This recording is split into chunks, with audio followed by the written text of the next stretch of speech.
Recording in progress. Good afternoon, everyone.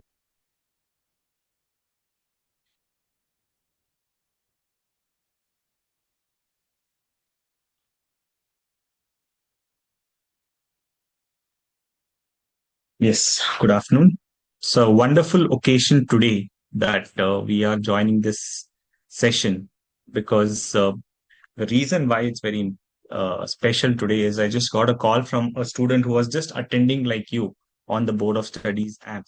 And she is from Davangere. And she just called me and informed that she's cleared both the group of her inter. Earlier, she had plans to take only one group. During the session, like we have some sessions on discussion on how to study and things like that. So that time she had asked, should I write one group or both the groups? And I had suggested that you have sufficient time. Why are you lingering just by taking one group? You take both the groups, you have a better chance. You can average out. There's so many advantages. So I told take both the groups, and she has taken it. And she's cleared in her first attempt today with very nice marks. I'm so happy to see that, yes, and she has conveyed that this board of studies classes is really helpful for her in a lot of papers, including indirect tax papers. So she said that to convey that message that this has helped her so much. So who is concentrating properly on these classes, they will definitely benefit. And she's got exemption in close to 1 to 3 papers. So that's so nice that by concentrating on of these board of studies, she's able to clear it. So take this classes seriously. These are not just other classes that okay, institute is giving free of charge. So it is not a matter of free of charge. It's all matter of your time. You're spending so much of your time. The faculties are spending so much of time. So this is not just any other class. Okay, it is very, very informative and helpful classes. So pay your attention and dedication to these classes, and this classes itself would be sufficient. Good to know that people, Mohan, yes. How many months, sir? I will also give both groups. Very nice. Yes, please give both the attempts if you're giving it for the first time or any other time, so that you know that writing both the groups has its own advantage, right? Because you need average, and if one group average is less, and if you've not written the second group, then the average will not work. So write both the groups is my always suggestion, that write both the groups. How to manage time when we take both the groups? Have a proper timetable, Deepika, that what subject you will read when, right? Once you have a proper timetable, then it's possible. Because if it's only one group, then you have so much of time. And how much would you read? If you have both the groups, you will read more, is what I believe. So lesser number of time, you will definitely read more. Have a good timetable, stick on to the timetable, and cut off on all other things, going to marriages, going to friends' wedding, going to friends' birthday parties, anything, all of that, you have to cut it down. This professional course require that dedication. Once you have that dedication, then the results will definitely be yours. You give your dedication, results will take care of itself. Okay.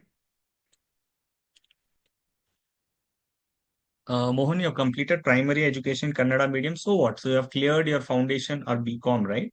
So you can give both the groups now. Definitely you need more effort, put on more effort, and you can clear it.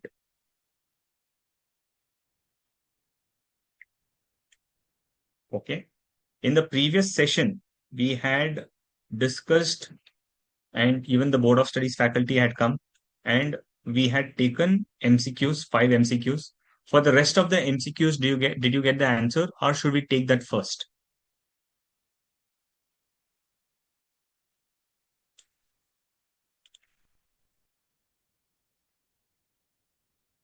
The topic for today is supply, but we have taken up MCQs, part MCQs in the last session. So let us continue with answering the other MCQs. Hope you have answered them, and my PPT also had converted into a PDF and uploaded. Hope you have seen that as well.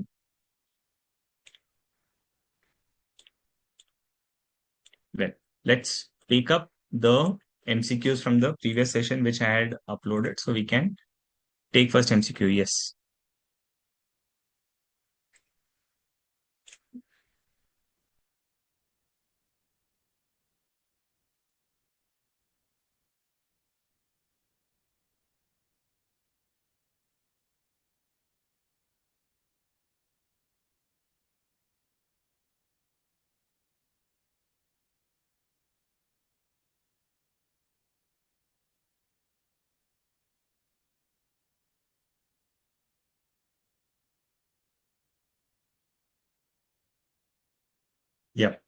So question number 6, what is the answer for this?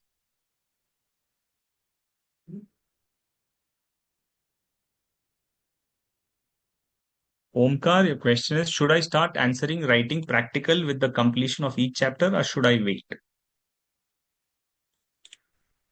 I didn't get your question.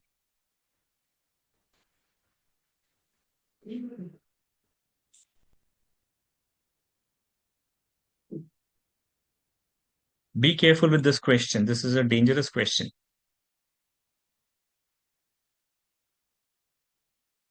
Yeah, answer writing practice. Yes, first you completion of each chapter. Yes, parallelly, because if you do everything and then go to the end and do the practice, that will not help. As soon as you finish one chapter, you will have that continuous habit, writing habit. So finish your chapter and start writing it. Okay, people are confused here. The question is various taxes which are levied under different acts were subsumed under CGST on the objective of one nation, one tax. However, certain items, as we discussed, were outside GST. What are those? Both, but certain items will continue to be taxed under central excise and the GST law. What will be taxed under central excise and GST law? Few people are saying all. No, not all, definitely. It is either A, B, or C. Definitely not D, because specifically they're asking on central excise and GST. There are some cases where state excise and VAT is also there, right? So the correct answer for this is central excise and GST law is applicable on tobacco and tobacco products. So answer is C, not A and B. Next. This is very simple question. Under model GST adopted by India, taxes paid on inward supplies made by a registered person is available as a input tax credit, which can be utilized for making payments as per section 49. That is the section for utilization of credit. Now the ITC of CGST, how can this be utilized?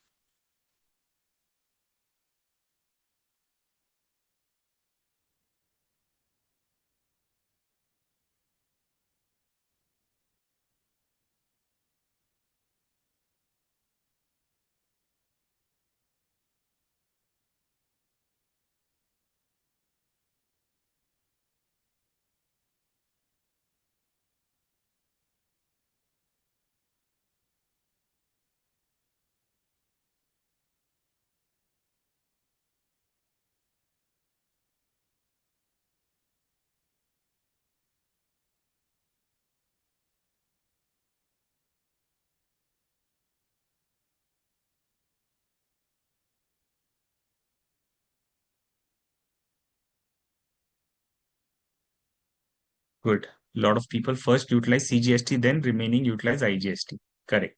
So the answer is D. First CGST, then IGST.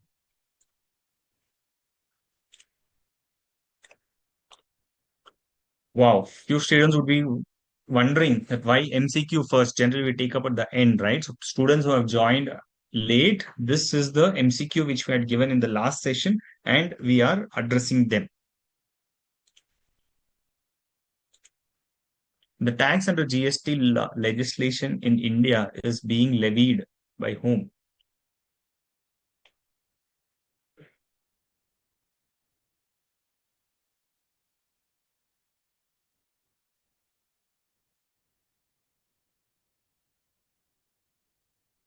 Yes, Somya, your answers are reaching me. I am getting them.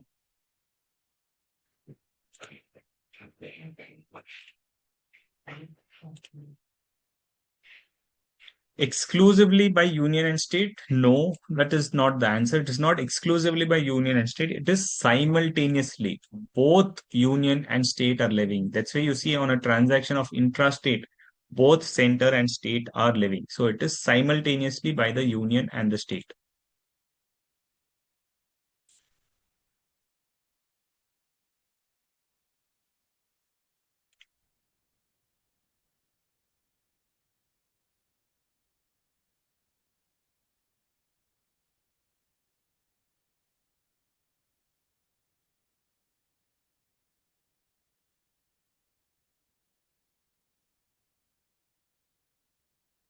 Question number 9.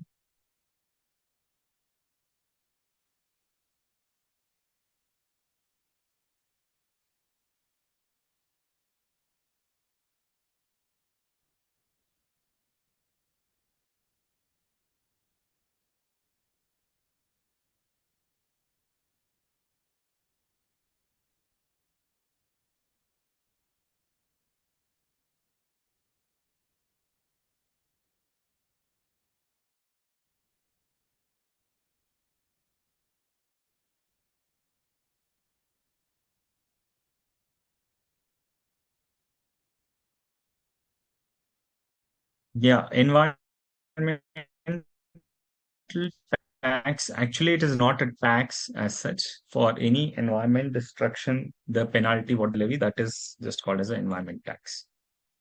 So the correct answer for question number 9 is A, which is taxes on 2, which is taxes on lotteries. Which taxes have been subsumed in GST? Basic customs is not subsumed. Taxes on lotteries is now subsumed under GST. So the answer is A. Last MCQ.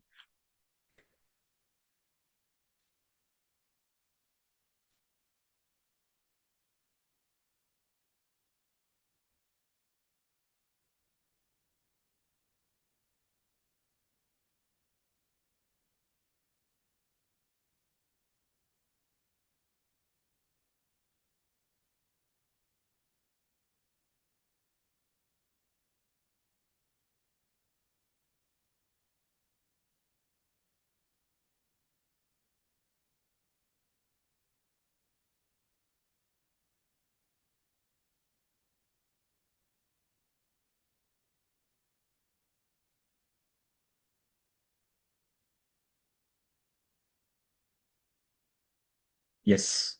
Alcoholic liquor for human consumption is subjected to both state excise and sales tax. Few people have said only state excise. No, it is state excise and central tax are VAT.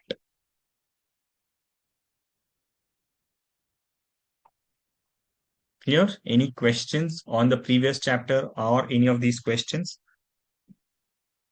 Exclusively and simultaneously. Exclusively means only when we are talking about that previous question, right? So when we say that exclusively by union and state, matlab, on one transaction only union will levy, on another transaction state will levy. Whatever transaction on which union is levying, state cannot interfere. That is called exclusively. Simultaneously is transaction is one, but taxes is collected by two people. That is called as simultaneously. मतलब एक ही transaction पे two people can levy, that is simultaneous. Exclusively is just territory of one person. That is called exclusivity.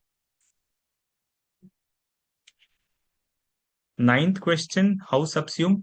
Because now if you sell lotteries, Deepika, you don't have to pay any other tax on lotteries. When the person who gives the lotteries, he collects the GST itself. So that's why it is subsumed. Earlier on lotteries, sales tax was applicable. Great, great, Pipin. Wonderful MCQs. Very nice. Yes. Entertainment tax सबस्यूम नहीं आता है, correct. Entertainment tax जैसे किसी ने पूछा था कि municipalities वगैरह होते हैं, वो कुछ कुछ म्युनिसिपैलिटीज अभी भी टैक्स लगाती है.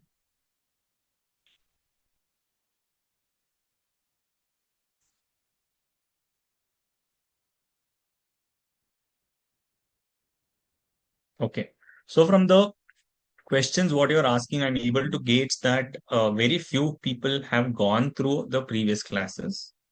Uh, don't do that mistake. Wherever the classes is complete and the PPT is uploaded, please go through it. I've seen students in my previous batch. I'm not doing a comparison. I'm just giving the positive things of every batch, that there are few students who go through the presentation and they come back with questions on whatever we had discussed, so that any doubts is there, you can get it cleared now.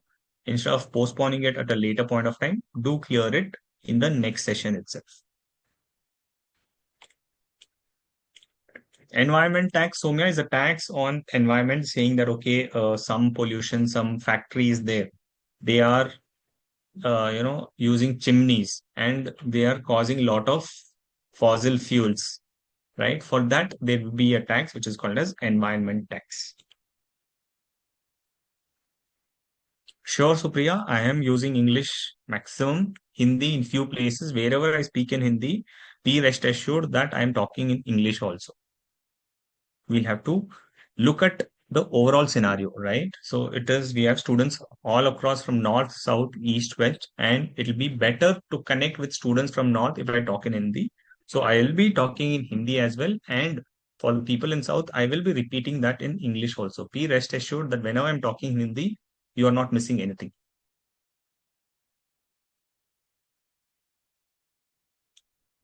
Registration part, Anubhav, when we come to registration, you can ask that.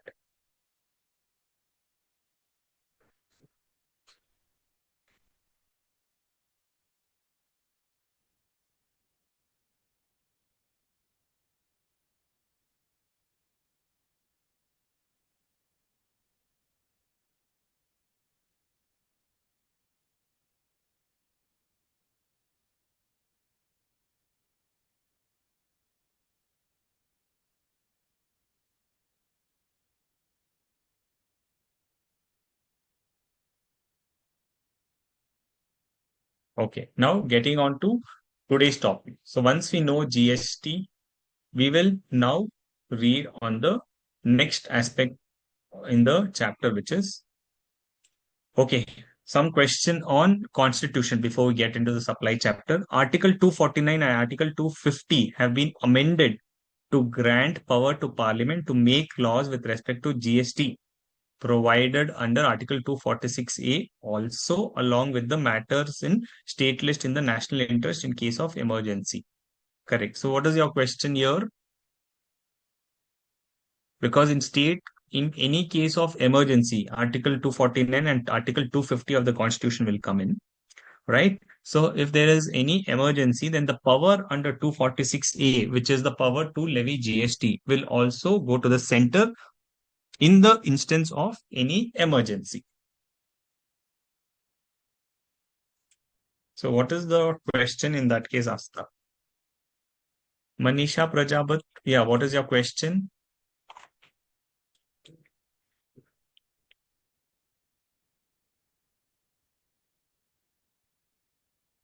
Okay. Yeah, please unmute and ask your question. Sir, I have a question in this CGST and SGST. So, Hmm. if we are making a supply within a UT with legislatures, Hmm. so CGST plus SGST will be leviable, right? Correct, correct. Okay. And if we are making a supply within a UT without legislatures, then CGST plus UT GST will be leviable. No, no. If it is a UT without legislation, then UTGST and CGST will apply. Why not as UT GST, sir? UTGST will apply. UTGST and CGST. You said Okay, sir. UTGST and SGST. No, SGST is not there because it's a union territory without legislation. No, no, sir. So I said if we are making a supply with a UT with legislature, then CGST plus SGST will be leviable. But if we are making a supply within a UT without legislature, then CGST and UTGST will be leviable. correct, correct. Now you're saying the correct one. Okay, sir. So both the options were correct. Yeah, because both are different and both the answers are correct. Okay, sir. Thank you.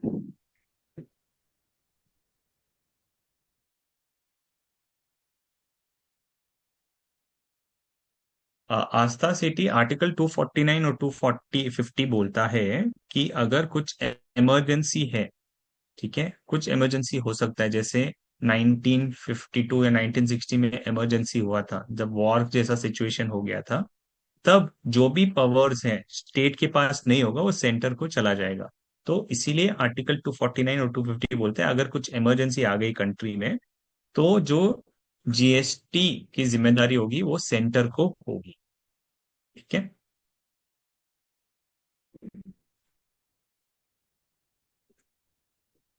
Okay. Now, with respect to supply, very important, supply is a definition under GST. Why? We will see that. So what will we cover in today's session is that we will discuss on the taxable event under GST. What is taxable event? That also we will understand. But what is the taxable under GST? What is the scope of supply? What is Schedule 1? What is Schedule 2? What is Schedule 3? Once we go through supply के अंदर various schedules हैं, वो schedules हम देखेंगे and we will go through these schedules. Then we will understand what is composite supply and how it is taxed, and we will also understand what is a mixed supply and how is that taxed. Okay, so this is our agenda for this chapter. What is taxable event? So we said that any transaction, like we know where does the power to levy any tax comes from. Where does the power to levy the tax comes from?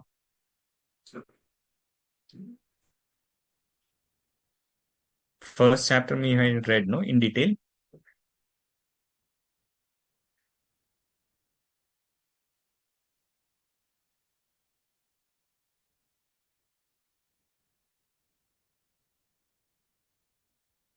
Comes from the constitution, not authority of law. It comes from the constitution. So any taxing statute will get its power from the constitution. Now constitution has given power. Is that sufficient? No, because the statute or the law, what we study, it should tell on what event will you levy the tax. Okay, so that's why it is important that every law has a taxable event. So in case of GST, the tax, or generally in any law, what is a taxable event? Taxable event is any transaction or occurrence that results in a tax consequence. Okay. Jesse, we'll see various laws which were there prior to GST. On that, what was the taxable event? Once we see those taxable events, then we will know that yes, there is a taxable event in the GST also. So under pre-GST tax structures, we had excise duty. Okay. Excise duty, as we had discussed, it was a tax on the manufacturer. So excise duty के ऊपर, this was the relevant entry under the constitution. So this part is the entry of the constitution, this whole one. And what was the taxable event in case of excise duty? The taxable event was manufacture of goods. Once you manufacture, excise duty would apply to you. Okay. If you do trading, will excise duty apply? It will not apply because excise duty was applicable only on the manufacturing activity. So once you do a manufacturing activity, taxable event triggers and excise duty will attract. Then comes customs duty. What is the taxable event under customs duty which was leviable before and even now? Because even now, after GST has come in, we still have customs duty. So the taxable event in case of a customs duty is import and export of goods. So whenever we do import, we will have to pay customs duty. When we do export, also we have to pay customs duty. Okay, so the taxable event in case of customs duty is import or export of goods. Only goods, because on import of services, customs duty does not have any authority. Then service tax. The taxable event in case of a service tax was rendition of service. Once you render a service, service tax will apply. And then in case of a sales tax or VAT, first it was sales tax, then it got converted to VAT. The taxable event was transfer of ownership of goods. So once the goods have been transferred with ownership, because you may transfer goods without ownership, जैसे कुछ lease transaction है, या any kind of a property which you give, and it is returnable. There the ownership is not getting transferred. So then sales tax will not apply. Sales tax would apply only in case there is a transfer of ownership of the good. Okay, so those were the taxable events which was defined under the erstwhile law. Now under GST law also they have defined it. Now what is the taxable event under GST? The taxable event under GST is supply. Not excise, not manufacture, not trading, not sale. All of that is bundled together, and they've said that if you do any supply, if there is a transaction of supply, then the taxable event and G is triggered and GST will be levied. So supply means the entire value of supply of goods or services is charged in an integrated manner. So when we say supply, we will see the definition. What is supply? Okay, since the taxable event is now dependent on one word called supply, it becomes very important to understand that what is supply. That's why they have defined what is a supply. So taxable event under previous laws were different. Under GST, the taxable event is supply. एक बार supply हो गया तो फिर GST लगेगा.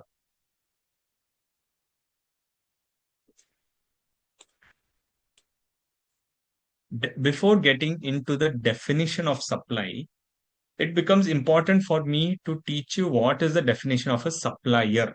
क्योंकि supply कौन करेगा? Supplier करेगा. And supplier is important for your exams because there is an amendment in this definition. So it is really critical for us to understand this because any amendment what comes in is worth reading it. Supplier in relation to any goods or services or both shall mean the person supplying the said goods or services or both, and shall include an agent acting as such on behalf of such supplier in relation to the goods or services or both supplied. So this is the definition which is there from the GST Act itself. GST Act has defined supplier, and they've said supplier in relation to any goods or services or both, because आप goods भी supply कर सकते हो, service भी supply कर सकते हो, या दोनों supply कर सकते हो. You can supply goods or services or both together. So any who is a supplier in relation to this sale of goods or services or both, it shall mean the person who is supplying the said goods or services or both. मतलब who is the person who's supplying, right? Who's a supplier? The person who supplies is a supplier. General knowledge, that is what this definition also is saying. It shall mean the person who is supplying the said goods or services or both, and shall include an agent acting on behalf. So I can supply it, or I can appoint an agent saying that, okay, you supply this. So even if the agent is acting, okay, on my behalf, then he is also a supplier because he is acting under my instructions. Correct? Suppose a company is there, a private limited company, and it incurs, thus files a case, or the employee files a case on behalf of the company. It is the same, right? So in the case of a supply transaction, the supply can be made by the supplier, and it could be made by an agent on behalf of the supplier. So it includes an agent acting as such on behalf of such supplier in relation to the goods or service or both, right? So the supplier shall mean the person who is supplying, or it could mean the agent who is acting on behalf of the supplier. Now, that was very simple. But after that, they have included a proviso. जैसे law के नीचे लिखते हैं provided that is called as proviso. So here they mention through a proviso that provided that a person who organizes or arranges directly or indirectly supply of specified actionable claims, including a person who owns, operates, or manages digital or electronic platform for such supply shall be deemed to be a supplier of such actionable claims. Very, very big definition. So we'll break it up. यहाँ तक पढ़ लेंगे. Then we'll go to the next part. Provided that a person who organizes or arranges directly or indirectly supply of specified actionable claims. If there is a person who is supplying specified actionable claim, including a person who owns or operates or manages a digital platform, shall be deemed to be a supplier of such actionable claim. What is this actionable claim? Actionable claim, does it mean hundi, shares, securities? No, it doesn't mean that. Actionable claim is also defined. So we will go to the definition of actionable claim and come back here again because this is revolving all around specified actionable claim itself. So what is a specified actionable claim? Specified actionable claim means actionable claim involved in or by way of betting, casinos, gambling, horse racing, lottery, or online money gaming. So specified actionable claim has been defined under law and it says only these things are specified actionable claims. Now, before getting into the meaning of this, let us understand what is actionable claim first of all. You have given money to me, okay, saying that, okay, return my money after 3 months, right? Now I have to return to you. If I do not return, what right do you have against me? You have a right to claim back the money what you have given. So you can take action against me to claim that money. That is called as a actionable claim, where you have a right to claim something from the other person. That is called as a actionable claim. मतलब आपको right है मेरे से वापस पैसे मांगने के लिए. So debt, when you give a loan to anybody, you give a debt to somebody and you ask them back, that is a actionable claim. Okay. Then if you have uh, got a check from somebody and you have deposited in the bank, you have a right to get the check withdrawn from the banker of the other person. That is actionable claim. So these are the broader categories of actionable claim where you have a right to claim something. That is an actionable claim. So not all the actionable claims are subject to GST. Only specified actionable claims will be liable to GST, which is betting, जो betting करते हैं, casinos, gambling, horse racing, lottery, and online money gaming. सिर्फ these 6 categories are covered under the definition of actionable claim. And not only actionable claim, specified actionable claim because they are specified under this section. So these 6 category of things are specified actionable claim. Is betting legal? Betting as such is illegal, but in some states betting is permitted to be legal. So in that cases, it becomes legal. Correct. Unsecured debt is actionable claim. If it is secured, then it is not an actionable claim. You're right. But again, it will not be, that is again a transaction in money itself. So even if it is a secured debt, it is a right which you can exercise it. Online money game. Very good. Now, what is online money game? उसके लिए भी define है, but we will not go to it. We will understand it here itself.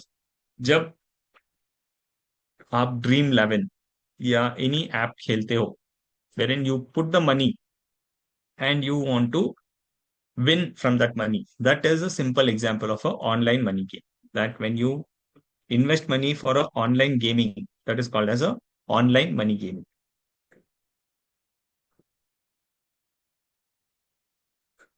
By way of definition, because once you have a secured loan, okay, the other person has a commitment to pay it because you are taking that person's security. That's why secured loan is not defined, is not covered under actionable claim.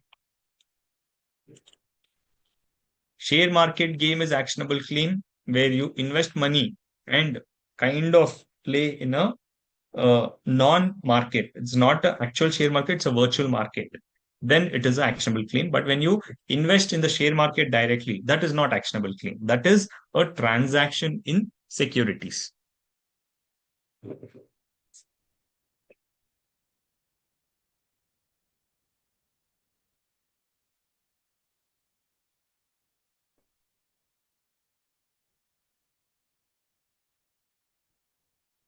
Correct. Any claim which can be enforced by law is actionable claim.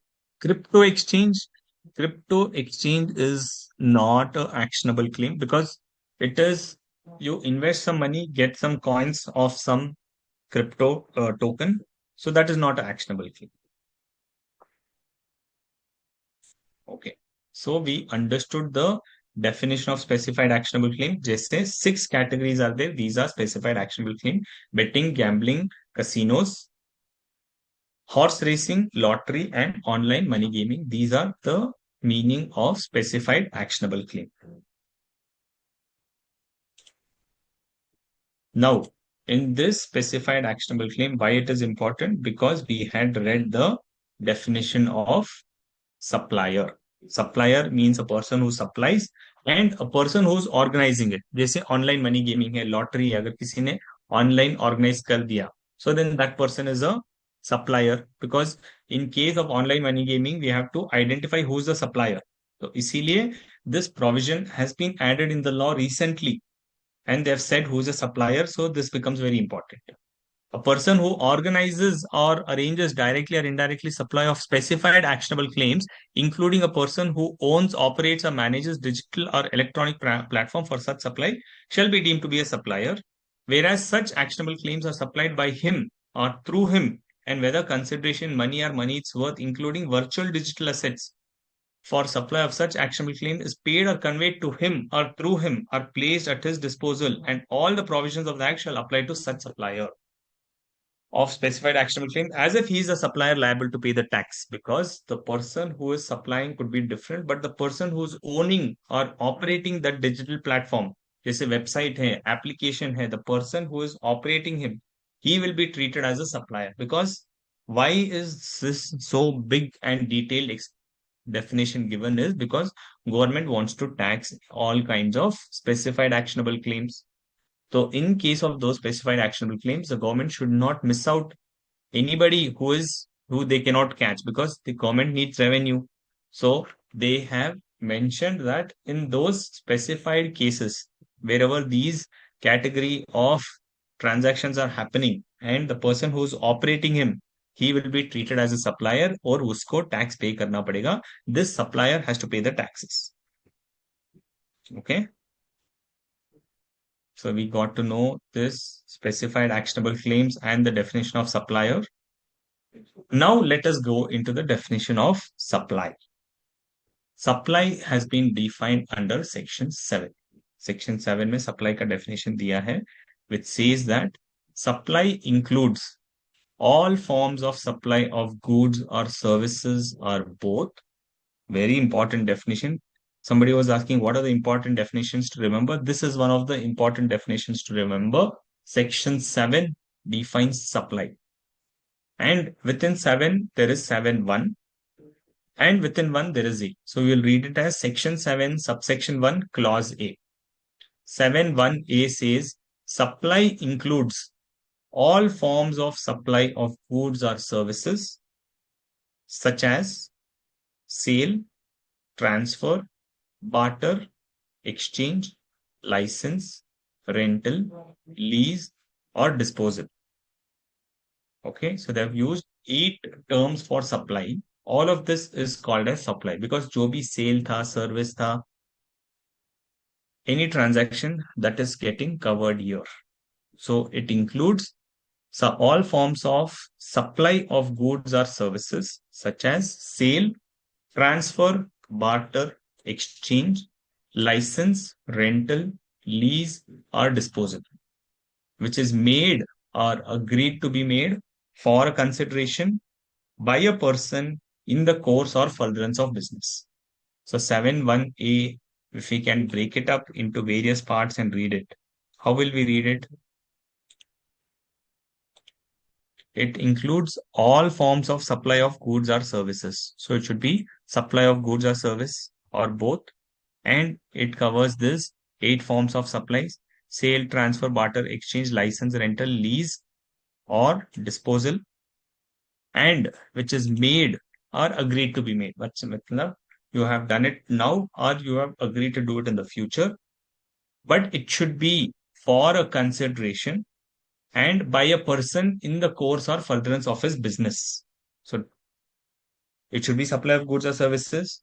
It could be in one of these 8 forms, but to call it as a supply, 2 important criteria is required. It should be for consideration.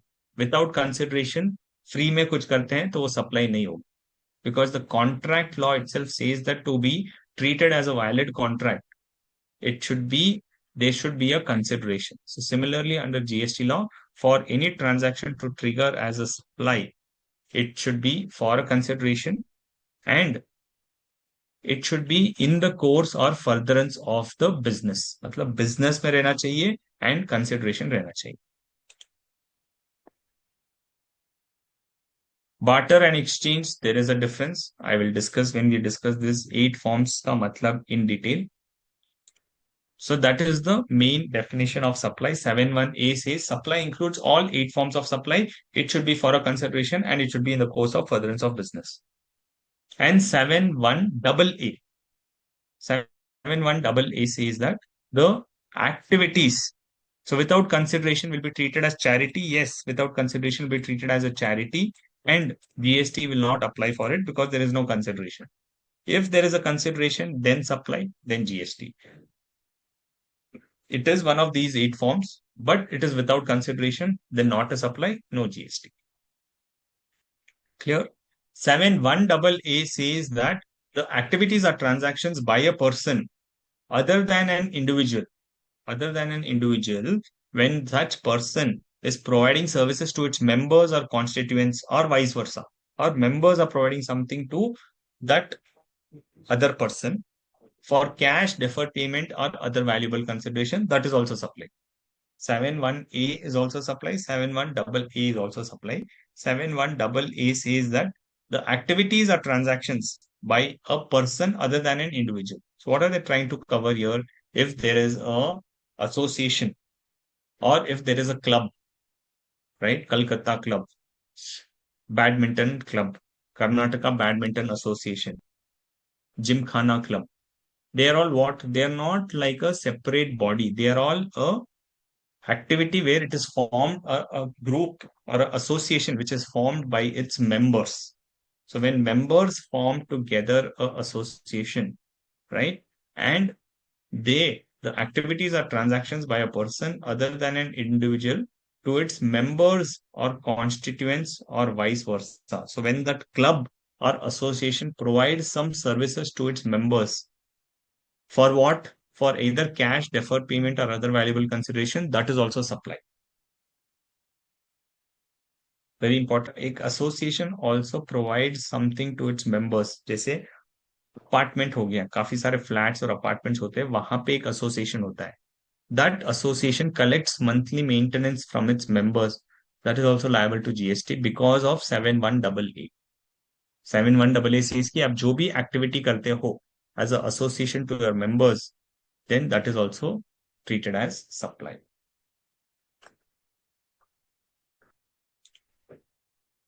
Deferred payment means you have to pay now, but you're deferring it. You're saying, okay, I will pay at the end of 6 months, but you have to pay it.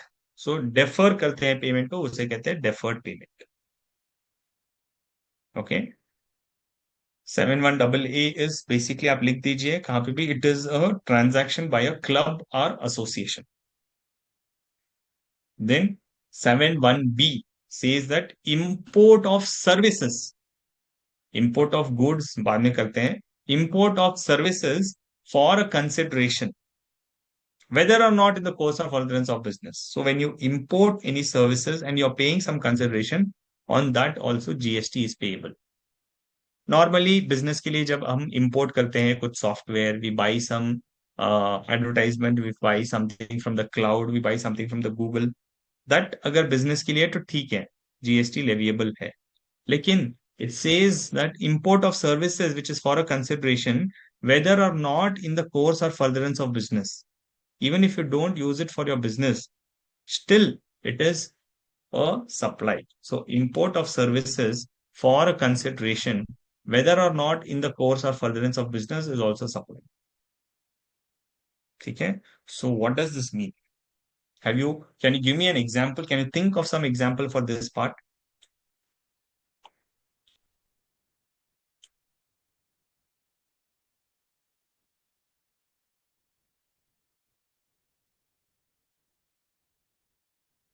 What is the law trying to cover?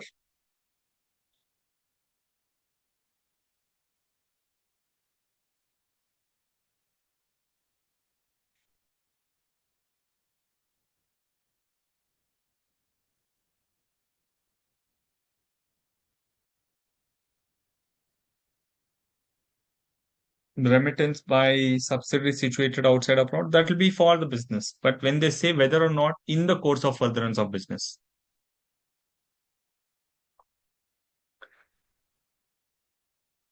simple example, import of services, club giving service to its member will get covered under double A,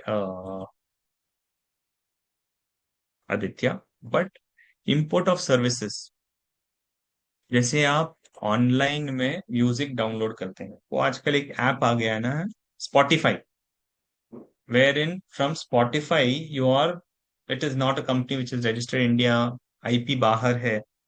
Now you will download songs. Is it for the purpose of your business?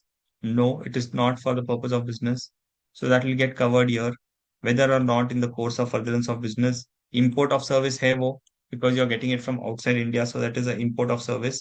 You are paying some subscription for it. So it is for a consideration. So Spotify, Netflix are examples of this category of 7(1)(b), wherein you're importing something, you're paying consideration, and you're not using it for the for the course of furtherance of business, still it is a supply. Why? Because 7(1)(a) says that it should be for a consideration and in the course of furtherance of business. 7(1)(b) gives the exception saying that in case of import of services, if there is a consideration involved and if it is not in the course of furtherance of business, still it is a supply. Clear? Correct. So this subsection is trying to cover all imports, whether by an individual or a person other than individual. Right. Then 7(1)(c) says the activity specified in Schedule 1, which is made or agreed to be made without a consideration. So any transaction without a consideration, because we said in 7(1)(a), two conditions is important. It should be for consideration and it should be in the course of furtherance of business. Then 7(1)(b) carved out, saying that, okay, in case of import of services, even if it is not in the course of furtherance of business, still we can levy GST. Still, it is a supply. If it is a supply, then GST will be applicable. Then 7(1)(c) says, okay, one condition, 7(1)(b) is saying, okay, not required. But now I will tell that other condition is also not required, which is it should be with consideration.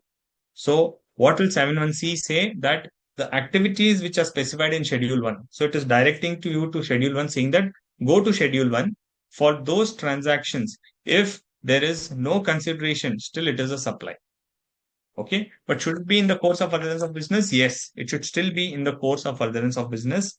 But if such transactions is made without consideration, still it will be treated as a supply. Clear till here?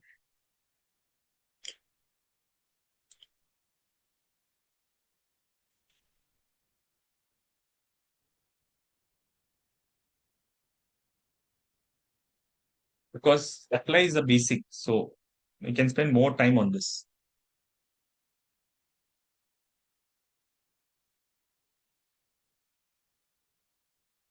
What is in the course or furtherance of business? During the business, during running the business. Just say you have started a business, right? And you are incurred some uh, pre-IPO charges. The business has not come into existence, right? But still you have incurred legal charges.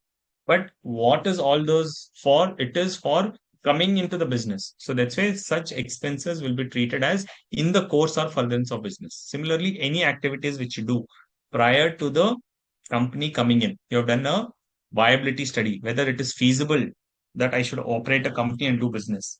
So all of that will be treated as in the course or furtherance of business.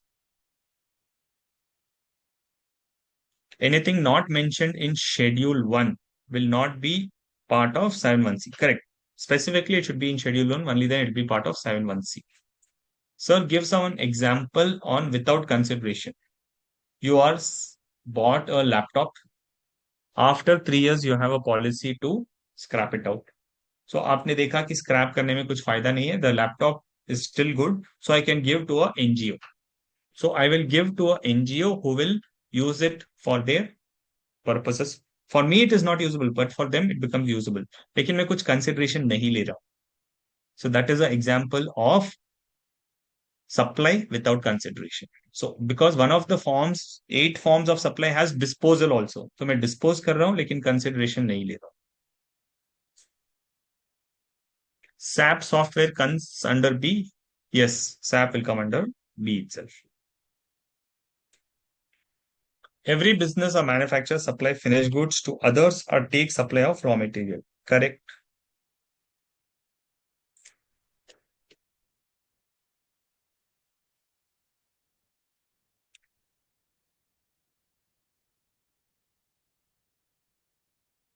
Medicine sample.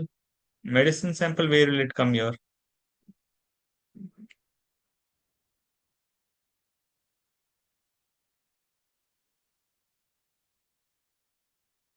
Construction of an house also a supply. Yes. Construction of a building is also a supply. It is a supply of services. We will see under 7.1b that how it is to be treated. Free samples, yes. Free samples also is another example of supply without consideration. Good example, Rakesh.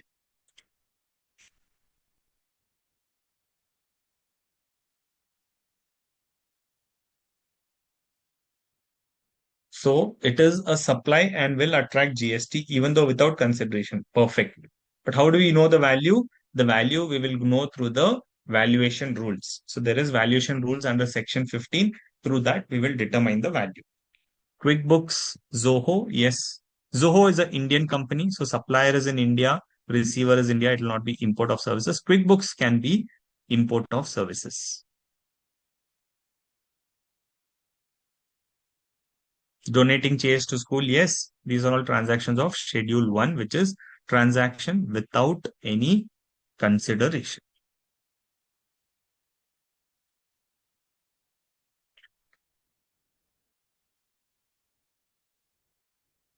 What is there in Schedule 1? हम देखेंगे. We're going slowly. We'll go to Schedule 1 and we'll identify what are all are there in Schedule 1. But this supply definition itself is not covered. We are just in the first part. 7.1a, double A, 7.1b, 7.1c.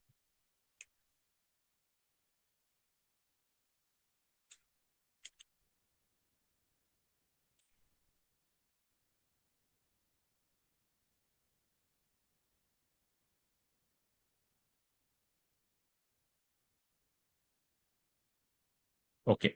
So 7, 1, 1a, 1b, 1c, we understood. Now we'll go to 7.1 capital A. There we saw first small a, now capital A. 7.1a says where certain activities or transactions constitute a supply under provisions of subsection 1, they shall be treated either as supply of goods or supply of services as referred to in Schedule 2. So now when we went in 7.1, we saw a lot of activities. Now, once those activities are covered under the definition of supply, then 7.1 AA says where certain activities are covered under 7.1, then they shall be bifurcated.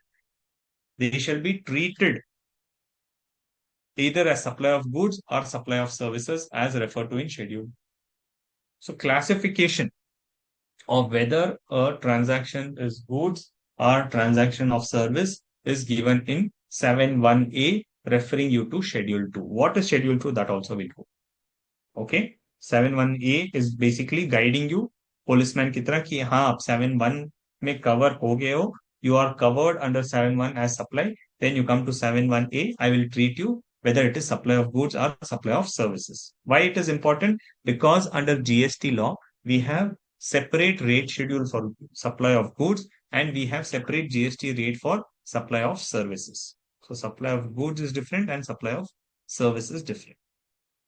Notwithstanding anything contained in subsection 1. So here again it's a non-obstant clause, which means that whatever we have said in 1 usko chhod do and come here and see that activities or transactions which is specified in schedule 3 or such activities or transactions which is undertaken by central government, state government or local authority in which they are engaged as public authorities may be notified by the government on the recommendation of the council. So these two things, 2A and 2B says that activities which are there in schedule 3 are activities where the central government is engaged as it shall be treated neither as supply of goods nor supply of services. The 7.1 definition, 7.1 capital A classification of goods and services. Then 7.2 says that what are activities are there which is not a supply. For that, we have to go to Schedule 3. Schedule 3 will tell that activities or transaction which is specified in Schedule 3 shall be treated not a supply of goods, not a supply of services, and such other categories which the central government or state government shall notify. ठीक है? Then we'll cover the supply definition, take your questions later on. Then comes 7.3. 7.3 says, subject to the provisions of 1, 1A and 2, the government may, on the recommendation of the council, specify the transactions that are to be treated as supply of goods and not supply of services, or supply of services, not supply of goods. So 7.1.1A, 2 came, and then 7.3 said that government has special powers to treat some transaction as supply of service and not goods, or treat some transactions as supply of service, supply of goods and not services. Okay. That was the definition of supply under section 7. So what did we understand? That 7.1A is primarily saying there could be supply of goods or services. It should be for a consideration and it should be in the course or furtherance of business. Supply क्या होना चाहिए? Supply हो सकता है goods का या service का, लेकिन दो condition साथ में जुड़े हैं. वो for a consideration होना चाहिए कि जो भी आप सप्लाई करते हो उसके अगेंस्ट कुछ कंसिडरेशन होना चाहिए, और it should be, second condition है कि वो इन द कोर्स और फर्दरेंस ऑफ बिजनेस में होना चाहिए. Then the exceptions came in. 7.1B said that in case of import of services, even if it is not in the course of furtherance of business, still fine, but it should be for consideration. Then 7.1C says that for consideration is not required. If it is in the course of furtherance of business, that is sufficient. But list I will give you in Schedule 1. And 7.2 says that any transactions which is outside the scope of supply is given under Schedule 3. Clear है यहाँ तक? Sir, gift is a supply without consideration. Correct. It is a supply without consideration.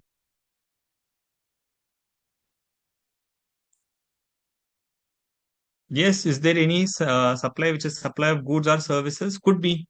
In terms of the works contract, that confusion still continues whether it's supply of goods or services. But because it is mentioned under Schedule 2 that works contract is a service, that's why it is satisfied that it is a service. Nandini, very clear, very nice.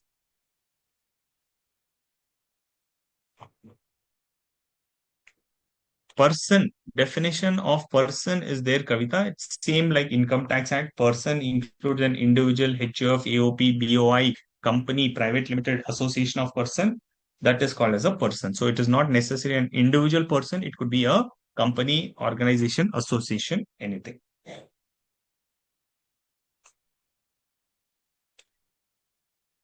Clear?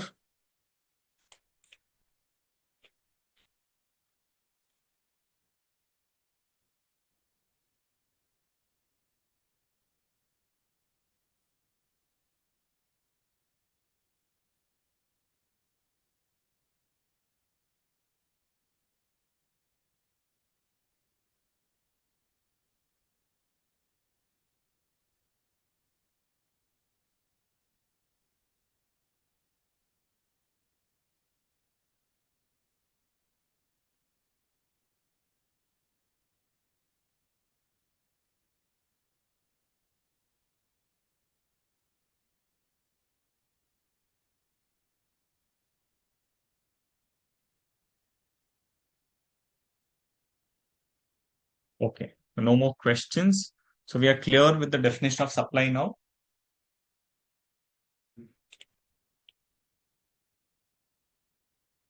What are the parameters of supply? Supply includes supply of goods or services for a consideration in the course or furtherance of business, 7.1A. Activities or transactions of a club or association, 7.1AA. Importation of services for a consideration, even if it is not in the course of business, 7.1b. Then supply without consideration, 7.1c, read with Schedule 1. And transactions which are not supplies is covered under 7.2, read with third schedule. And activities to be treated either as supply of goods or services is given under 7.1 capital A, read with Schedule 2. Right? That is all on supply of goods and supply of services. But we are saying goods and services. So what is the meaning of goods and services? Definition of goods under the Sale of Good Act, under the Transfer of Properties Act, General Clauses Act is there. But we are reading GST law. So GST law, if they have defined what is the definition of certain terms, we have to use this definition itself. We cannot borrow definition from other laws. So here the definition of goods means every kind of movable property, and it excludes money and securities. Goods means every kind of movable property. So that any kind of property which is movable is goods, and it excludes, specifically excludes money and securities, but includes actionable claim. We know what is actionable claim. Actionable claim is specified actionable claim, but any actionable claim is defined under the definition of goods. And growing crops, grass, and things attached to or forming part of the land which are agreed to be severed before supply or under a contract of supply is also goods. Now, what does this mean? Very interesting, right? Growing crops, grass, and things which is attached, but you have agreed that you will cut it off before entering into a contract, that is also goods. Why? Because when I sold, it was part of the land, क्योंकि वो उग रहा था, it was a tree which is rooted to the ground. So will you call it as movable property? You will not, because you had agreed that it will be severed, it will be cut down. So it is also goods. And services, very simple. Services means anything other than goods. A chartered account providing services, a professional providing services, a hairstylist providing, an architect providing services, a aeroplane, aircraft providing some services, right? Restaurant providing services. All of this is services. The definition of services means anything other than goods, and it excludes money and securities. So services excludes money and securities. Goods also excludes money and securities. So money and securities are outside the scope of goods as well as services. But it includes activities relating to use of money. Any activities relating to use of money. I give a check and the check is withdrawn. I give cash and a DD is given to me. So that is a transaction in money. Transaction in money is excluded.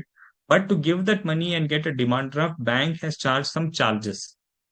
That is an activity relating to use of money. So on that demand draft charges, GST will be applicable because it is not a transaction money. It is the activity for use of that money. Whatever charges is levied by the banker, that is leviable to GST. And conversion of money by cash or by any other mode from one form currency denomination to another for which a separate consideration is charged.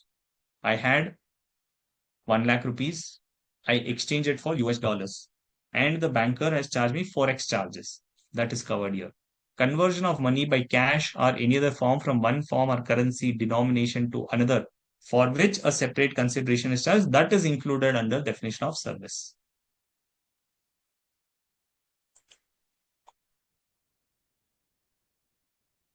Teacher providing services while teaching. How GST is applicable on it? It is liable to GST.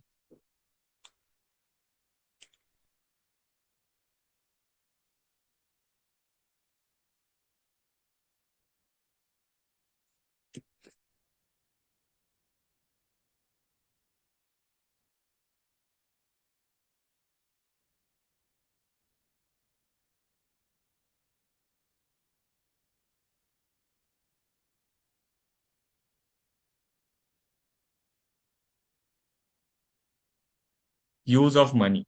Yes. Use of money means you have money, you have given it to somebody. and the other person has used it. Okay. For whatever purpose that other person uses the money, that activity is covered under definition of service. Activity relating to use of money, activity relating to conversion of money. Jesse, I'd given you example in case of use of money that I have money and I want to give a DD, demand draft, right? So I will deposit that money in my bank and the banker will give me the DD and levy the charges. So for this use of money, it will be treated as a service, is what I'm saying. Like loan, yes, loan also.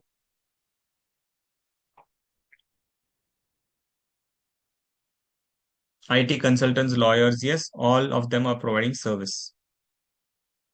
Correct. Giving loan also, use of money for which you get interest. That is treated as service.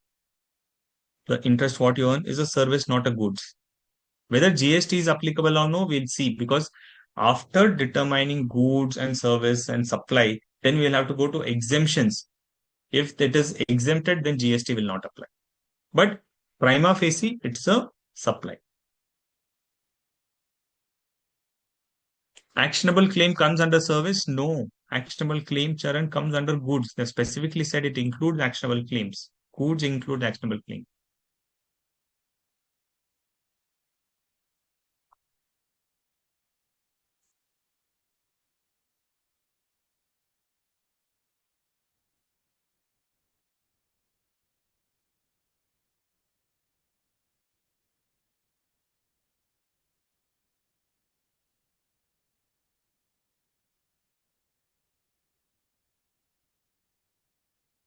Online gaming is like service? No. Online gaming is like a service, but it falls under the definition of specified actionable claim, so it will be treated as a goods itself. Restaurants charging service above, over and above your food will attract GST. Restaurant itself will attract GST, and whatever charges they charge over and above that, that will also attract GST itself.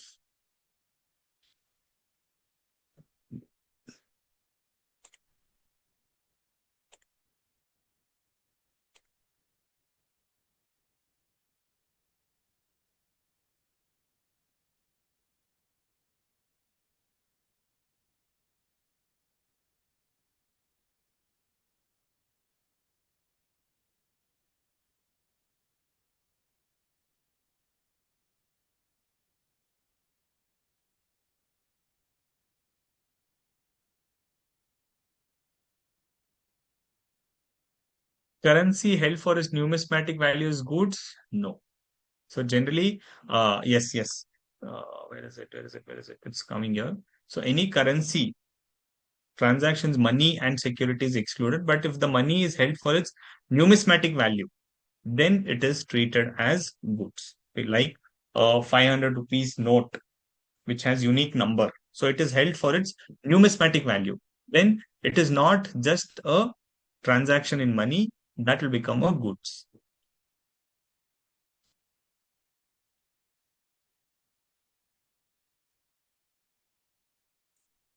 Okay. Supply of goods, supply of services, money and securities are excluded. Anything which is neither goods and services, which is money and securities, is not a supply. Will it be include only specified actionable claims or all? Only specified actionable claim is included. Other than that, all other actionable claims are excluded.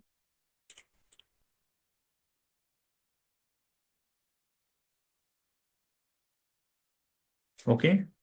Till here we are clear. Try to absorb this.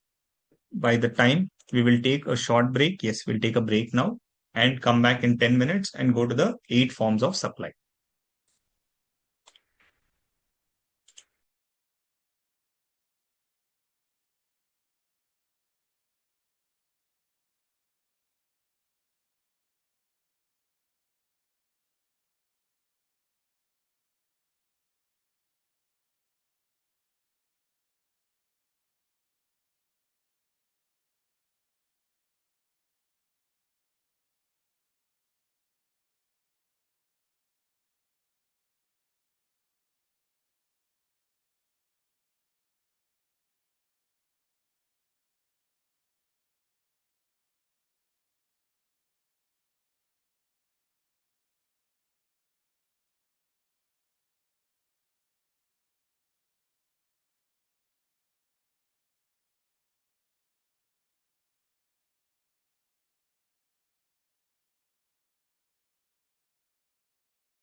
Okay, so questions.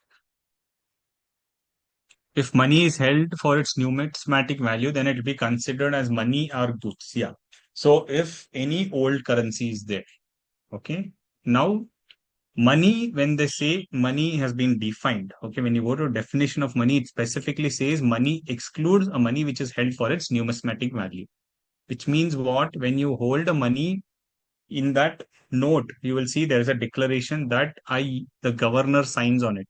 And he says that this can be exchanged for the value what it is for. Now, when you keep that note of say 100 rupees, you are not using it as a money. You are using it as a document or a token for its numismatic value. That you can sell it for 500 rupees, you can sell it for 1000 rupees, you can sell it for 5000 rupees also, because there is some uniqueness in that. That's why when a currency or a coin is held for its numismatic value, then it will not be treated as a money, it will become a goods. Okay.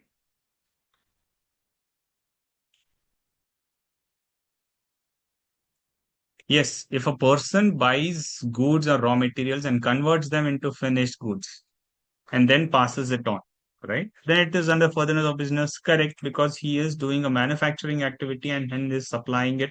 So it is in the course or furtherance of business itself.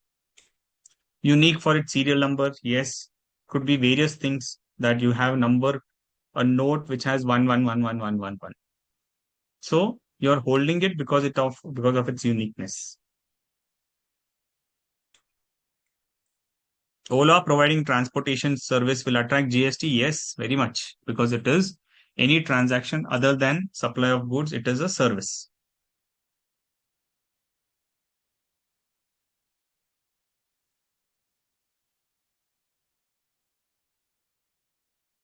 Okay. The previous session, we had seen a lot of people raising queries by raising their hands. This time it is not there.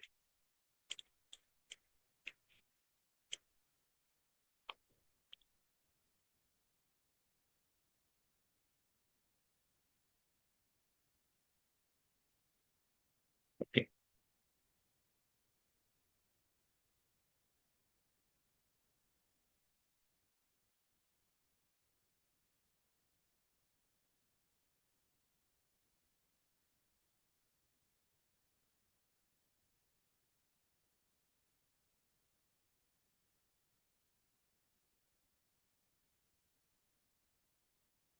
Okay.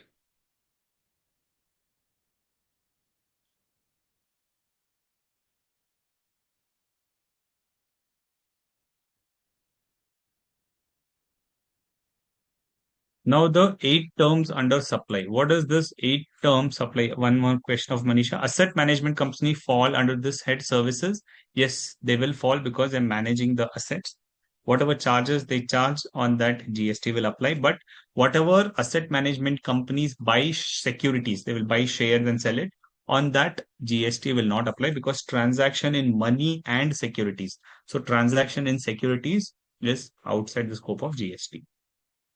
Transfer of ancestral property, wouldn't say that it is liable to GST because it is firstly a immobile property and it's a land kind of. And so on the land transaction, land means anything which is attached to earth also. So land and building is outside the scope of GST because it is excluded through Schedule 3.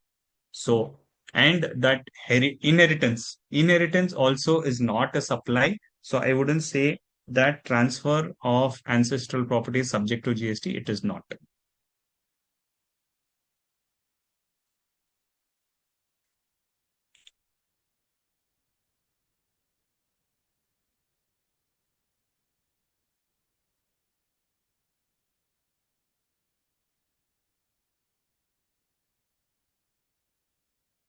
Okay. The 8 terms, what has been defined. First is sale. What is sale? Transfer of ownership and title to the property from one person to another person for a price is a sale. So when I give something and I transfer the ownership and title to the property, it is a sale. It is a contract where the seller transfers or agreed to transfer in property in goods to the buyer. That is the definition which is given under the Sale of Goods Act as well, that it is a contract where the seller transfers or agrees to transfer the property in goods to the buyer. Example, sale of laptop by a dealer to a customer.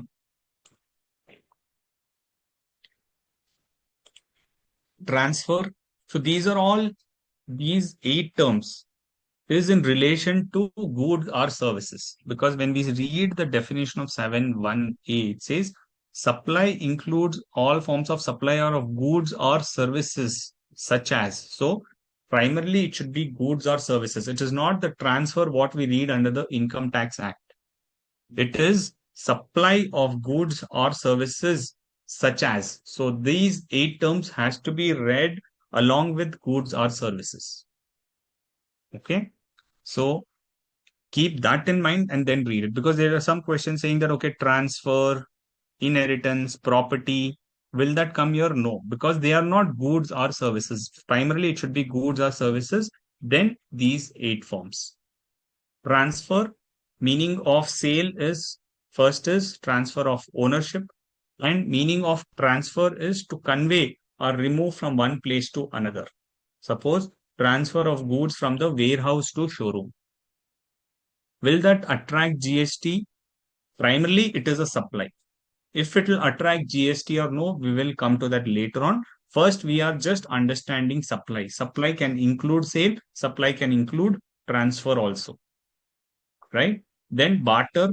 Barter means exchange of goods or services for some other goods or services. Traditionally, we have seen that before money came into existence, there was barter which was coming कि आप कुछ देते हो किसी और चीज के लिए, उसे कहते हैं barter. You give something and you get something else which you feel is equivalent to the value of what you have given. That is a barter transaction. Suppose the CA provides consultancy services to a doctor in exchange of the medical services. वहाँ पे there is no money which is involved, but there is a consideration which is involved. What consideration is a chartered accountant getting? He's getting medical services. So that is a consideration. Consideration need not always be in money. It can be in non-monetary form also. Barter, then exchange. What is exchange? Exchange, there is a little difference between barter. You give something and you will get something, but you have to pay some additional price also. They say you give your old vehicle and get a new vehicle. So it will not be a barter because it is not a exact matching of the value. So you have to pay, give your old and pay some additional cash also. That is called as exchange. That's the difference between barter and exchange. Then license. What is license? The permission which is granted by a competent authority to engage in a business or occupation or in any activity which is otherwise unlawful. They say you have been given a license to construct something. It is my land. I've given you the license to construct.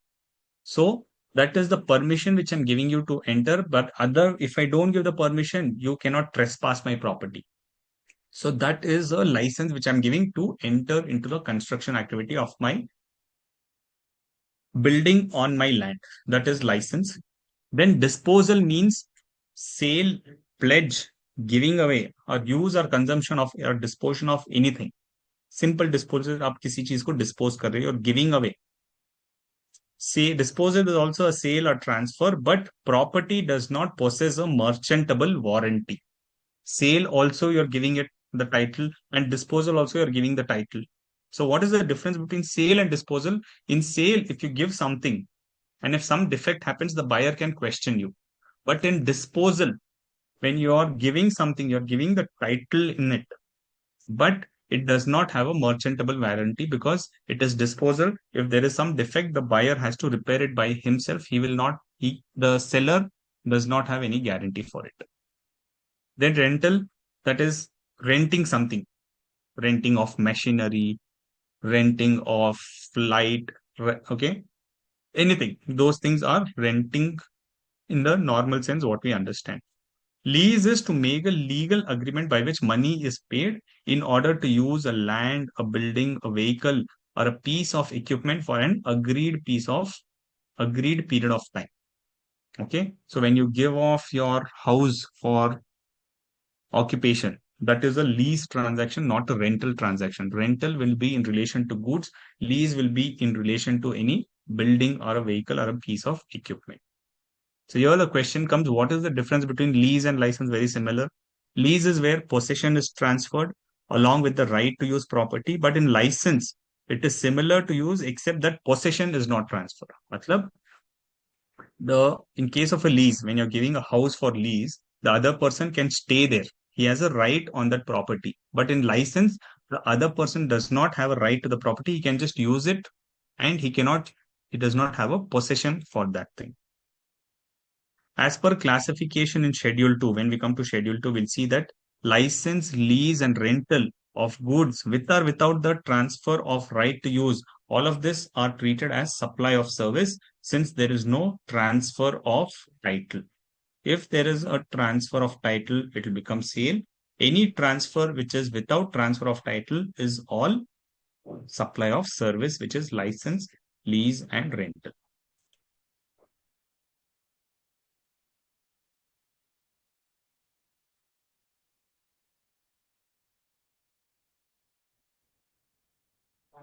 From warehouse to showroom is supply without consideration, hence not amounting to GST. But we will see under Schedule 1 Omkar that any transfer between to warehouse and showroom, even if it is without consideration, it could be liable to GST. How will we treat something purchased under EMI and installments? Good question. So anything which is purchased under EMI, it will be treated that it is like a permission which has been given. And so it's a lease transaction. You're taking something on lease. So that will be covered under the definition of lease. It will be covered under the transaction of supply and GST will attract on that. Will exchange of old car be treated as a supply? Yes, it will be. Depends on who, because it is not covered under Schedule 1 nor covered under import of services. So if the seller, like I am having a old car, I'm using it for my business, I am selling it, then it will supply because the condition says it should be for a consideration and it should be in the course or furtherance of business. So if I'm using it for my business and selling it, then it is a supply. If I'm using it for my personal use, then it will not be a supply for me.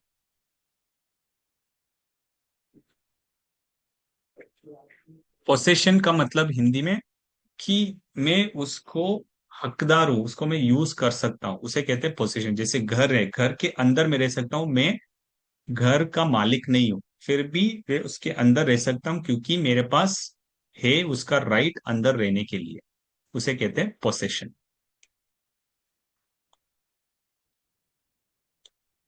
Disposal, disposal means giving away, giving away to somebody without assuring that yes, it's a good product. I'm just disposing it off that I have it. Do you want it? You can take it. If you don't want, don't take it. I'm just disposing it off because generally sale mein what it says that the seller has given it with a good faith that yes, it is in good working condition. But in disposal, it's not necessary. That is the difference between sale and disposal.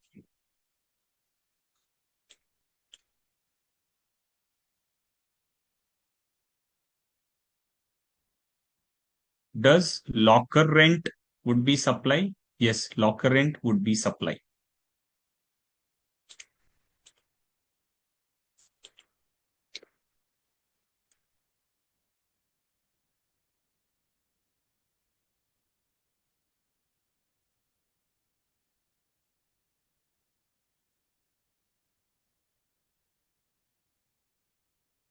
Difference between barter and exchange, I've given the example, right?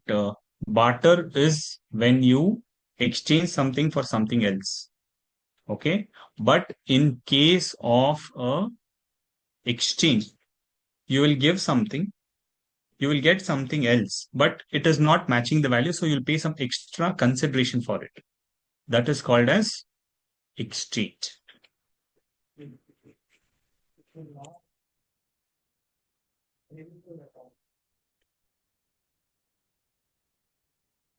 Ajit ji,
हाँ, income। Hello sir, ये कौन है जो unauthorized तरीके से आ गया? इसका नाम है DERRICK। नॉन सीए स्टूडेंट्स भी आते हैं क्या इसमें?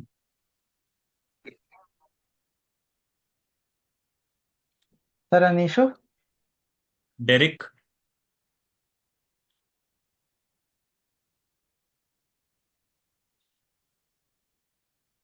स्टूडेंट है? दीपक सर। Yes sir. अनीशु।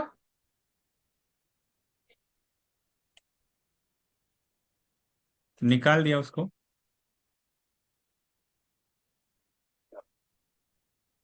हाँ sir.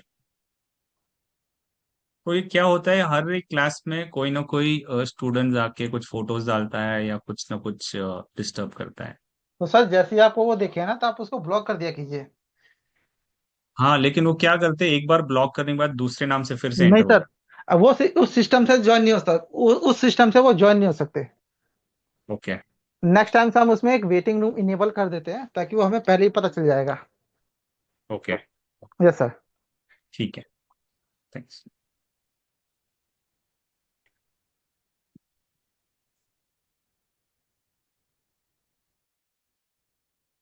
In the last point, with or without right to use.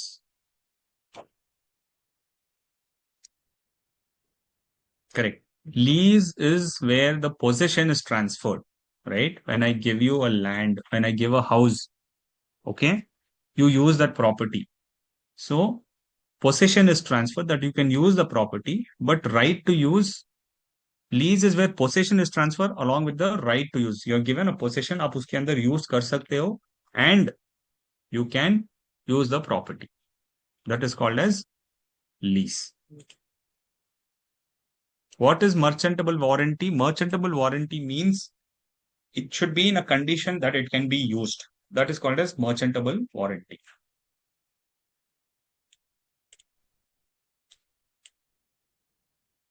Correct. If I exchange my phone and buy a new phone by adding some amount in for that exchange, that is an example of exchange.